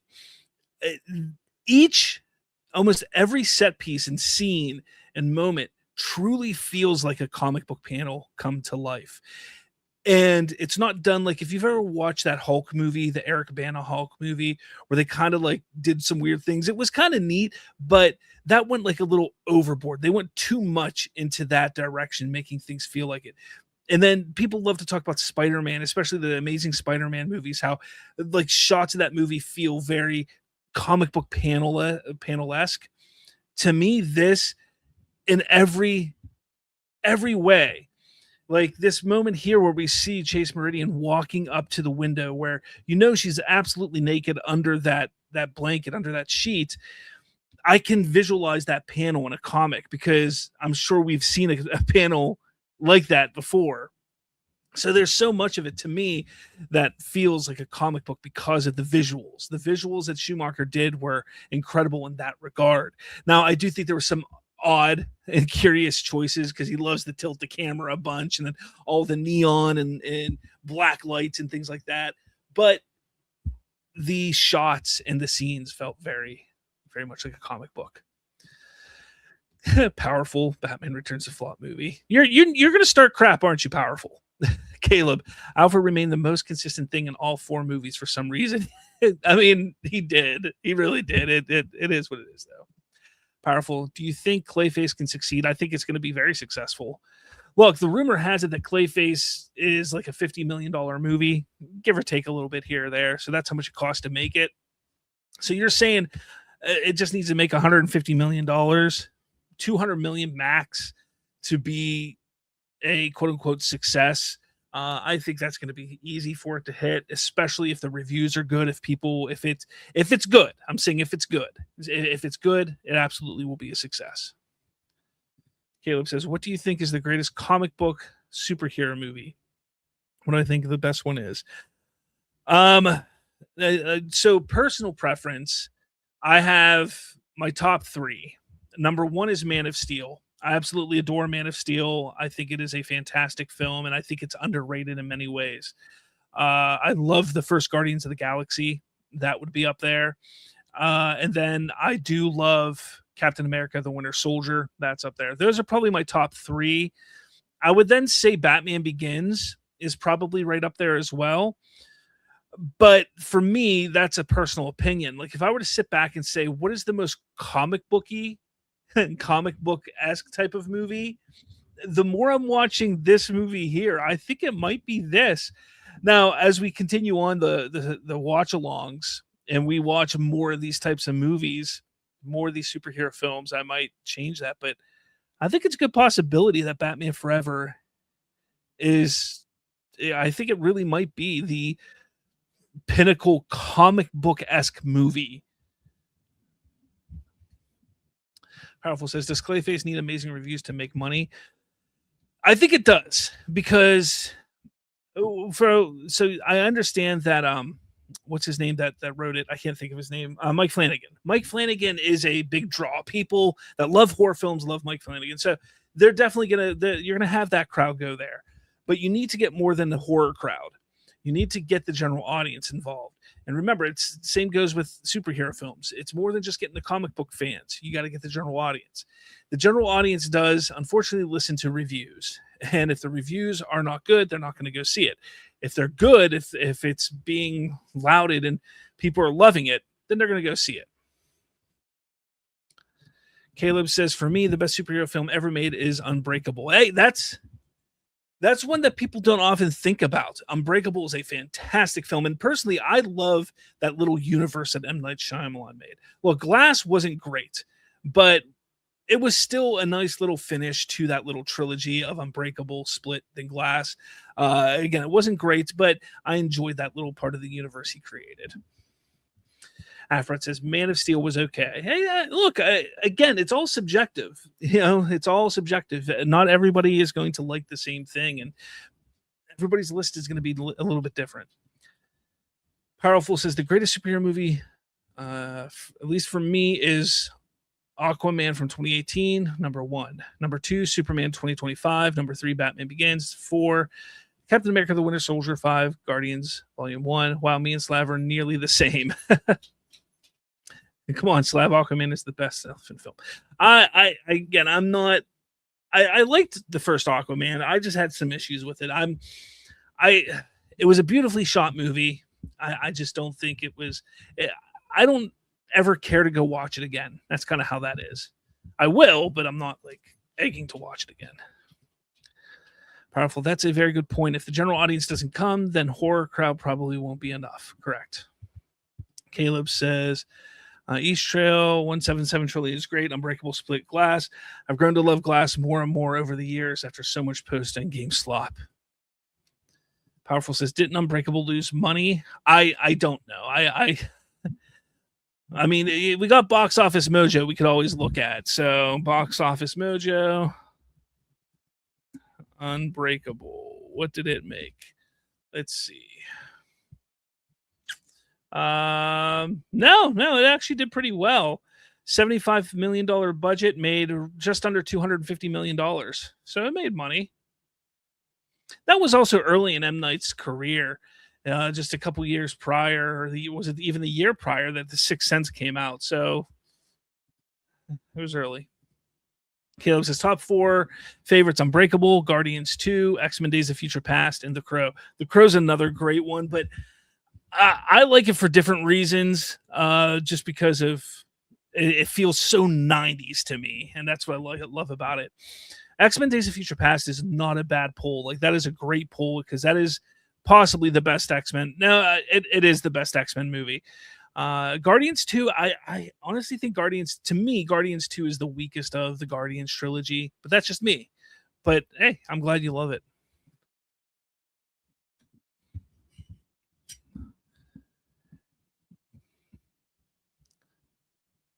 So weird. He just starts having weird flashes while he's awake. Why does he always want to tell women in his life that he's Batman? He wanted to, or he did tell what's her face in '89. He tells Selena Kyle in Returns, and now he tells Chase Meridian here. Stop telling women who you are.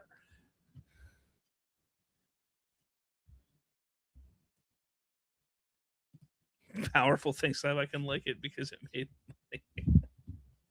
I know you're not serious, but there are people that act like that.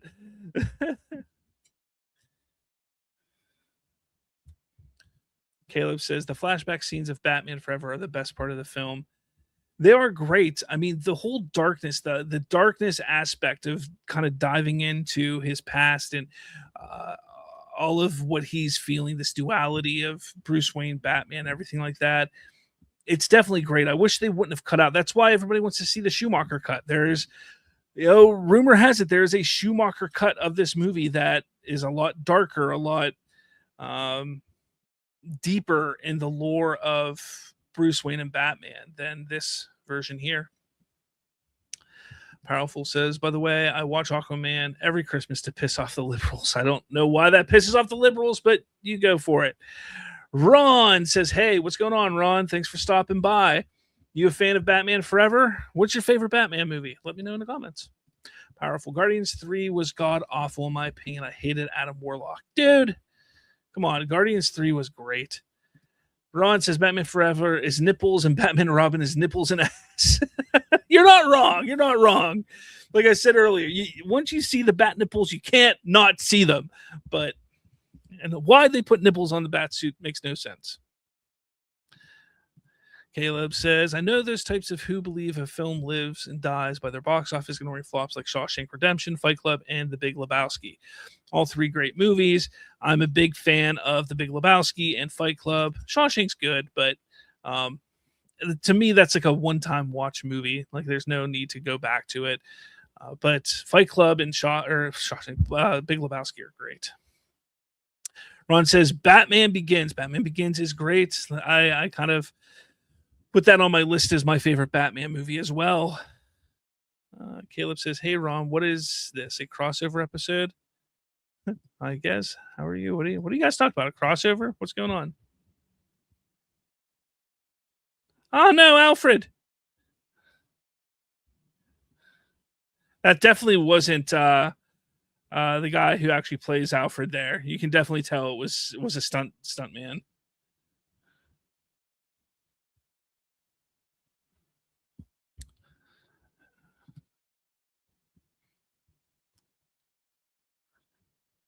If I was a superhero. Caleb says Ron and Me and Ron know each other from different live stream. That's cool. That's always fun to see people that from other places that you know.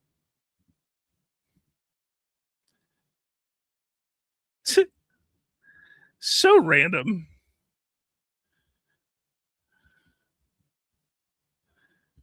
Powerful says, by the way, Barbie 2 is canceled. Take that, feminist. I don't think it's going to be canceled. I think they're going to get it moving. I think that they don't want to pay Gosling and Margot Robbie, but I think they will.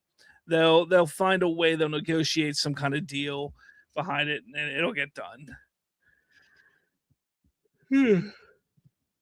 Rod says, "Oh, by the way, this is a hot take. Val Kilmer was the best Batman actor pre-Bale." I mean, I don't think it's that hot of a take. I prefer Keaton, but again, I have to like Keaton because he's from my hometown, so I have to like him.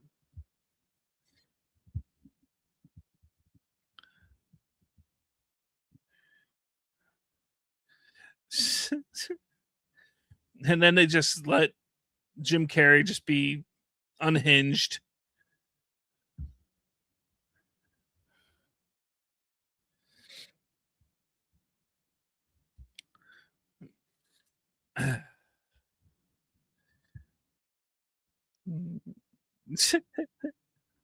He's so ridiculous.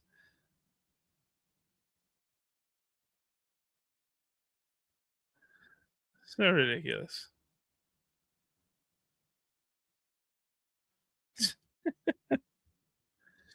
Caleb says Val Kilmer is all right, but Keaton, he's still my Batman. Yeah.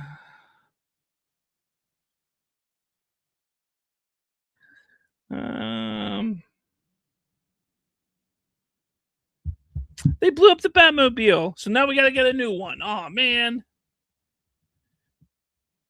Joygasm.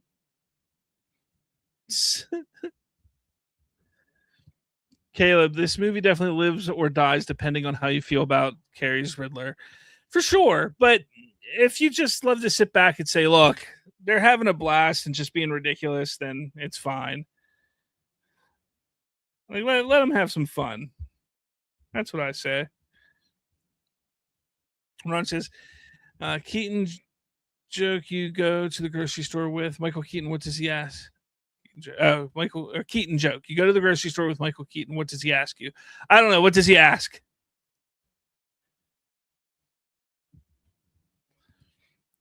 Caleb says, for me, Carrie Riddler was fine, but Tommy Lee Jones Two-Face, the most annoying character out of these 4 films, including Batman and Robin. Yeah, it really didn't make much sense for him. I wonder how much he got paid for this.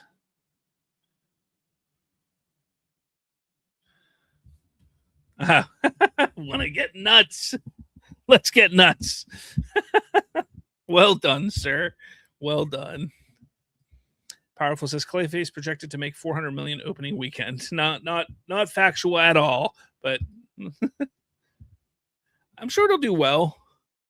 I wouldn't be surprised if it made like 40 million opening weekend. I think that's possible. Bro just got shot in the head. How do you think he's feeling?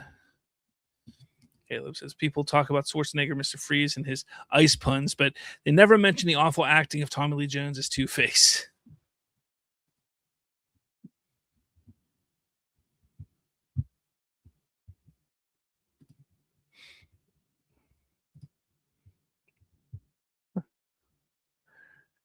And I mean, Dr. Meridian is sitting on a couch in chains acting like I don't know. It's such an iconic shot though.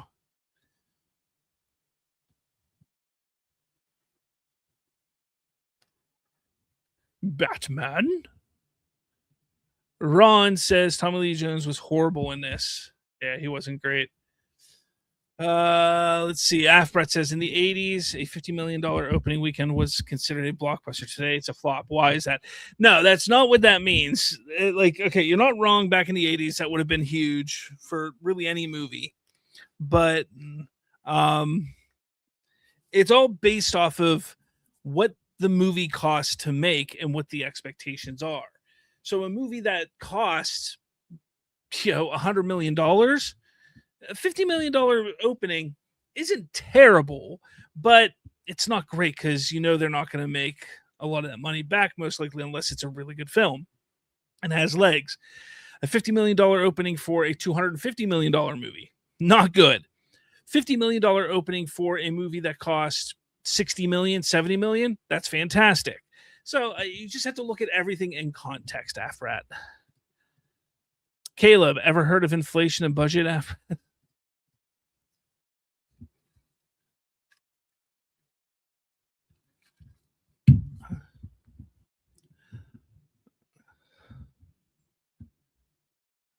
How about Mr. E?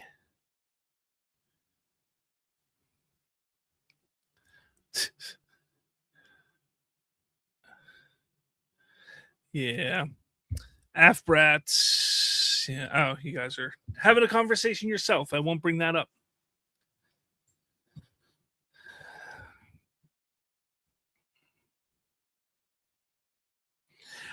So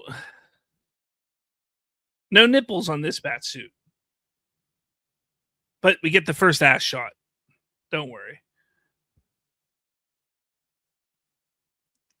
It's all like silver by air. Man, he was so stiff in that moving. Where did he get the Robin suit?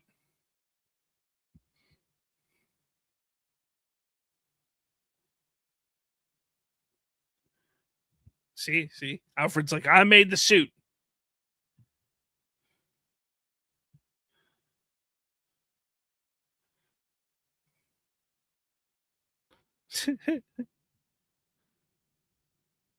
How's that mask stay on his face?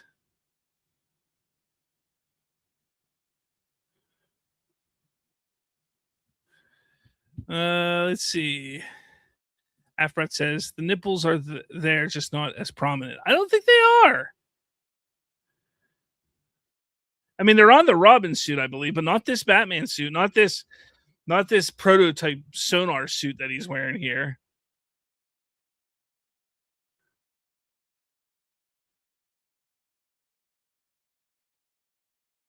It must have been, because Bruce Wayne is the one who made this prototype suit. And if Alfred made the other suits, it's Alfred. Alfred's the kinky one. He's the one that wants to see the nipples on the suit.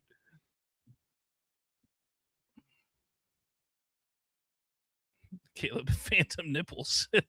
Ron says, but in Batman and Robin, it's obvious, is it? Yeah, it really is. Like, I mean, you have to see, like, you can't not see them. The first suit that he wears in this, it's very prominent. But this specific suit, you can't see them. They're not there. Like, they just didn't put them on this suit. I think it's because the logo is so big. The logo kind of goes over where they would be anyways.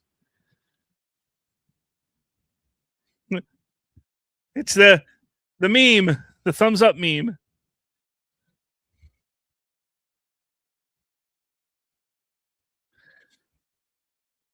And how does Dick Grayson know how to drive this boat so easily? Yeah, you get to see their butts. You get great. You get these great butt shots for no reason at all. Ron says, "Alfred, you freak." Oh, powerful with a super chat. Cliff is going to make $1 billion right now. Thank you so much for the super chat, my man. That is awesome. I appreciate it very much. Thank you. Ron says Robin was useless. He becomes Robin, and he'll be taken down he'll be taken down instantly. Caleb, Alfred Kinkyworth.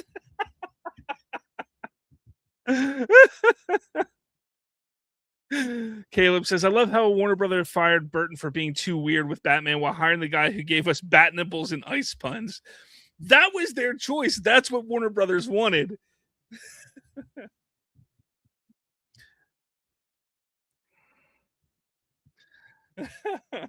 Oh man.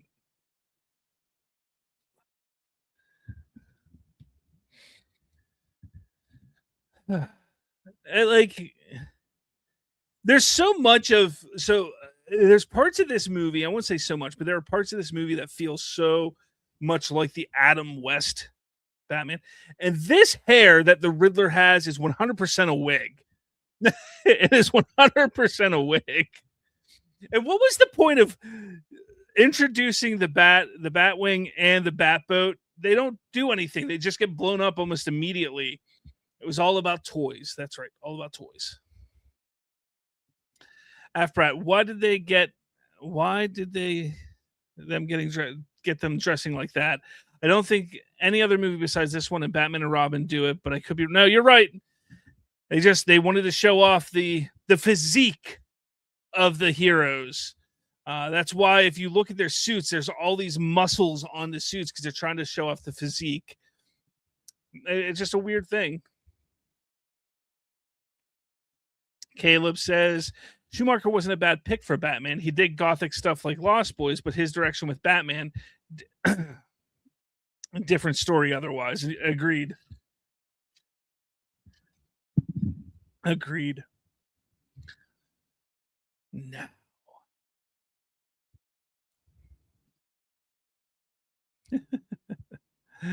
Ron says, which nipples would you like to touch, Batman's or Robin's? See, this is where we get the 66 Batman. Holy rusted metal Batman. Like, why? Why did they have to bring that into the movie?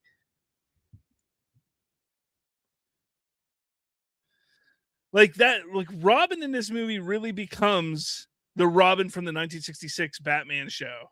Like that's what he becomes. That's wild. Powerful says, you're welcome, Slav. You deserve it for spreading joy and laughs to us. Hey, absolutely. No problem. Thank you. I appreciate it. And I love doing it. Like I said, I love doing these watch alongs because it just reminds me of when I was younger, sitting around in my living room with my friends, watching movies and bullshitting. That's the whole idea behind this. It's a good time. But holy rusted metal Batman, huh? The ground is full of fools, you know? So bad. Ron says, no, Spider-Man 2002 copies a scene from this movie. It does? Please enlighten me because I can't think right now of what it could be. No, it was for my mother.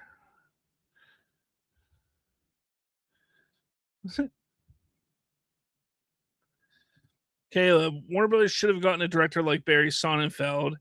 He did Men in Black, Addams Family to do the Batman movies after Burton. I get what you're saying, but they didn't want to stay going that dark route. They wanted to bring in more color and more of this campiness in a way that you definitely get towards the end of this movie. And it's wild because watching this film up until that point when we see Robin, the camp isn't there that much, with the exception of Riddler and Two-Face. Batman's pretty much Batman still that he's been, and then all of a sudden it turns into this camp fest at the end. It's kind of ridiculous. Ron says the scene where Riddler forces Batman to choose Chase Meridian or Robin to save. Yes. Yeah, you're right. Yeah, because save the, what is it? It's a family. Isn't it a family that he has to, Spider-Man has to save, if I remember correctly.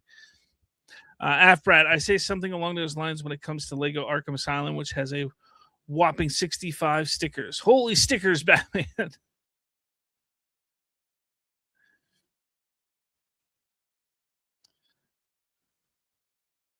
I don't understand what he's trying to do there.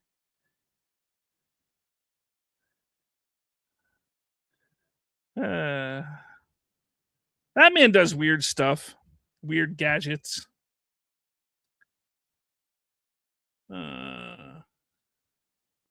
Caleb says, I know I wished Warner Brothers would have found a middle ground in terms of tone with Batman. I don't like the Schumacher movies and the Nolan trilogy.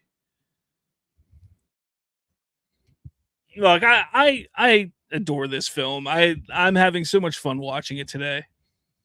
And I've like I said earlier, I'm finding things that I just completely missed over the years watching it that I can't believe I missed. Caleb, anti-shark repellent.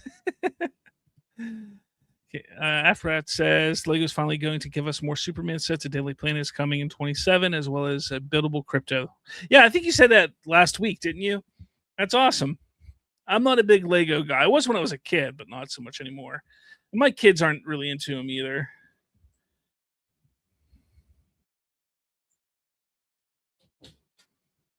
Sue my little bucks. Okay, now the hair in this scene is not a wig. That is definitely his hair in this scene. So weird, the choices they made.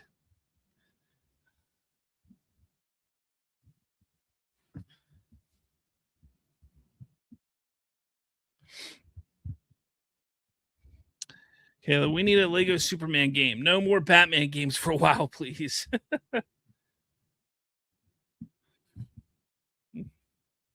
Brett, my apologies. I repeat myself sometimes. Anyway, I don't think even Carrie liked his performance here. Yeah. Caleb's such a strange oddity of a film. It really is a strange film. But like I said, at 9 years old, when this movie came out, this is all my this was it for me, man.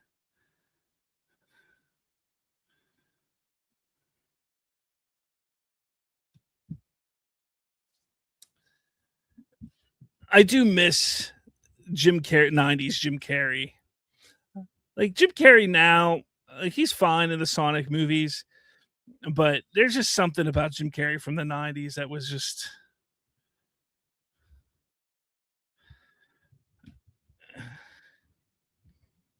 Apparat says, Slav, you the same age as me, man. Awesome. Cool. Uh,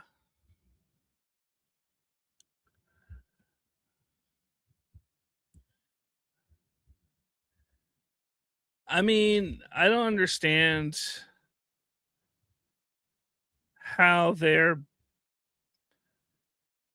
view of the pit is the same for both of them.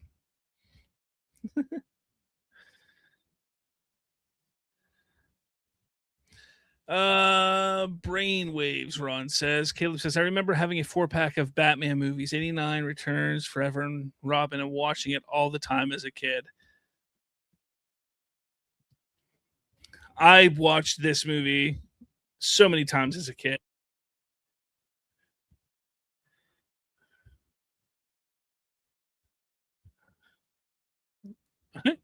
For me,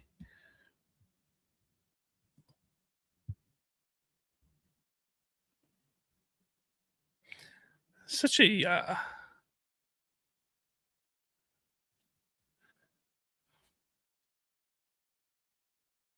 oh, now we get to see the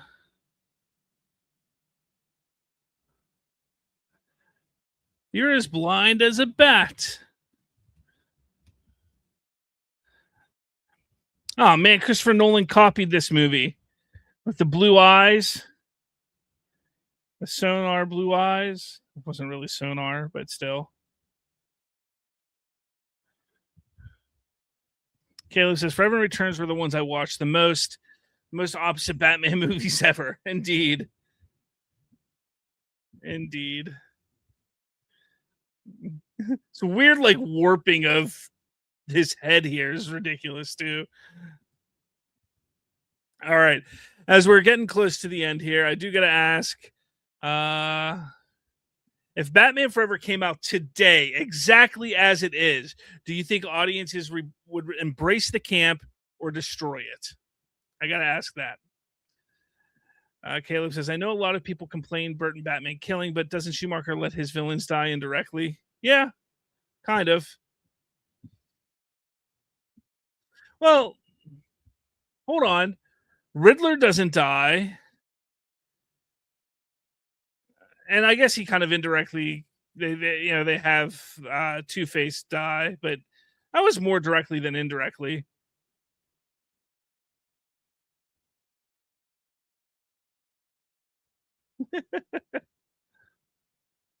The faces Chris O'Donnell makes are hilarious. Like I can't even make them.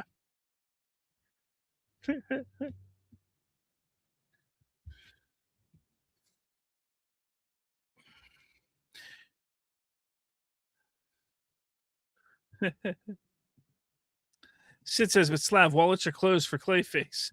If this movie came out today as is, I think it would about as well as it do about as well as it did in '95. Caleb, people would despise Batman Forever if it came out now. It would be another Love and Thunder to people. You're not wrong. I agree with you, Caleb. I agree with you. So, for those of you that did actually watch this movie along with me, or if you've watched it recently, well, what do you think? Do you think this movie is better than you remember it? Because for me, I had a blast with it. It's been a while since I watched it, but I've had a blast with it. However, due to social media, it would be destroyed. It would be. Sid says, "Nah, it would be a complete flop movie if it came out now." You and flop, I tell you.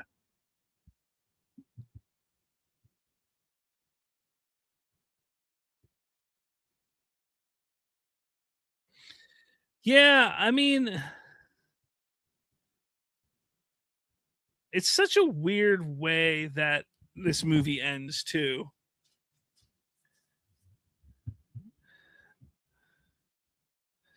The the prosthetics on Jim Carrey's face here is crazy. His face is so warped and disturbed looking. Caleb says people have always loved Superman being campy. People have always loved Batman being dark. It's been the main ingredients for the audiences for a long time now. Afrat says, didn't it flop in '95? No, it did not. Actually, it was successful. Ron says, let's be real. If Batman Forever came out today, it will flop. Yeah, for sure. I agree. Why can't I kill you? Caleb, if Forever annoyed people back then, it would get burned alive now. The thing is it didn't annoy people back then. Let's not forget that comic book movies were very different back then. Like this was pinnacle for comic book movies. People like this movie. Ron says Jim Carrey scream. Yeah. Powerful. I had a blast too, Slav. It's a fun movie. It really is.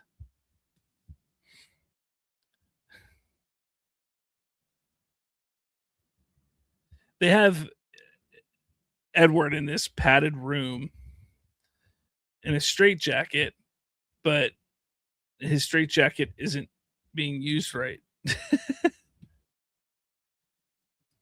Ron says another reason why this movie did well was the song "Kiss from a Rose." Absolutely love that movie or that song. Caleb, Forever was successful, but the audiences were irritated. Most of them, at least, Batman and Robin didn't help. True.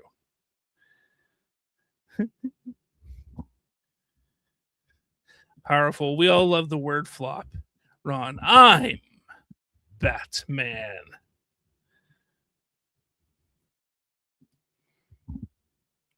Again, this movie has the best Batman theme out of all the Batman movies, hands down, in my opinion. It feels the most like a comic book, in my opinion. It's a lot of fun. It really is. I enjoy this movie quite a bit.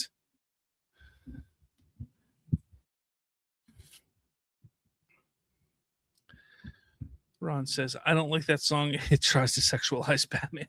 But look, like I said earlier, that song actually was made many years before this movie. It had nothing to do with Batman. It was a song that they picked to add to the soundtrack. Caleb, the soundtrack was more culturally impactful than the actual movie itself. Afbrat, Batman and Robin is one of the worst movies ever made, but for some strange reason, I still enjoy it once in a while, thanks to Chris O'Donnell. Caleb Black Rubber.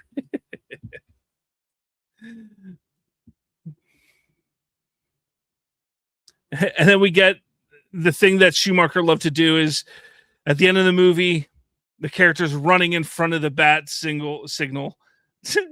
Like, why? It's so weird. So weird. Whatever.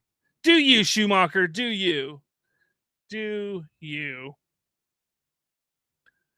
And that's that. That's the movie. Wow. The credits for this movie are only 3 minutes long. 3 minutes and 50 seconds long. So just under 4 minutes. Let's see. Powerful says, by the way, did Tom Holland also have a message in your screening for Brand New Day? It annoyed me. It's just pure ego. Yes, he did. He did. Ron, Batman and Robin running is very 66. Absolutely. Ron says the next one was Batman and Robin and Batgirl. Yep. Powerful from the UK, by the way. So I don't know if Tom Holland had a message. No, there was definitely a message before ours. The U2 song was cool. Yeah, the U2 song at the end in the credits. I'm not a U2 fan, so I can't. But all right, guys, this was a blast. I had a lot of fun. I'm glad that you guys joined me with this fun adventure of watching Batman Forever again. So it was a blast. Next week, I don't know. I might keep a couple of the options up from this week, just move them to next week and add another one for you guys to choose. So make sure, be on the lookout in the community section of my YouTube channel to vote on what the movie will be for the next Slavs Movie Night watch along. It could be DC, could be Marvel, could be Star Wars. Look, it could be anything. Hey, we could watch Unbreakable at some point in time. That'd be a lot of fun. So Ron says, do Batman and Robin. Yeah. I don't know. Like I've been trying to like jump back and forth. Now we've watched Batman Begins and now Batman Forever. We watched Superman and Man of Steel. We watched Captain America, the Winter Soldier. So we've been all over the place the last month or so. Yeah, Unbreakable would be an awesome watch. That's something I think we'll definitely do at some point. Powerful says, let's watch the beautiful but liberal Daisy Ridley Force Awakens. All right, guys, be on the lookout in my community for that poll to pick what movie we'll watch next week. Ron says, do a bad movie. Oh, trust me, we will do some bad movies at some point. We will. I might have a guest next week. I don't know. I haven't talked to them yet, so I'm going to see if they want to be on here next week. Find out. But guys, thank you all so much for hanging out. Next week, well, first off, Thursday, don't miss Thursday, Bridging to Geekdoms, the podcast I'm on with Jerry and Colton. Great show. Find us on YouTube. Great show to check out there. And then Monday I'll be back with the Watchtower, where we talk all things DC. And then Tuesday will be my Slavs Movie Night watch along. So yeah, we'll definitely do this again. Thanks for watching, and I will catch you all later.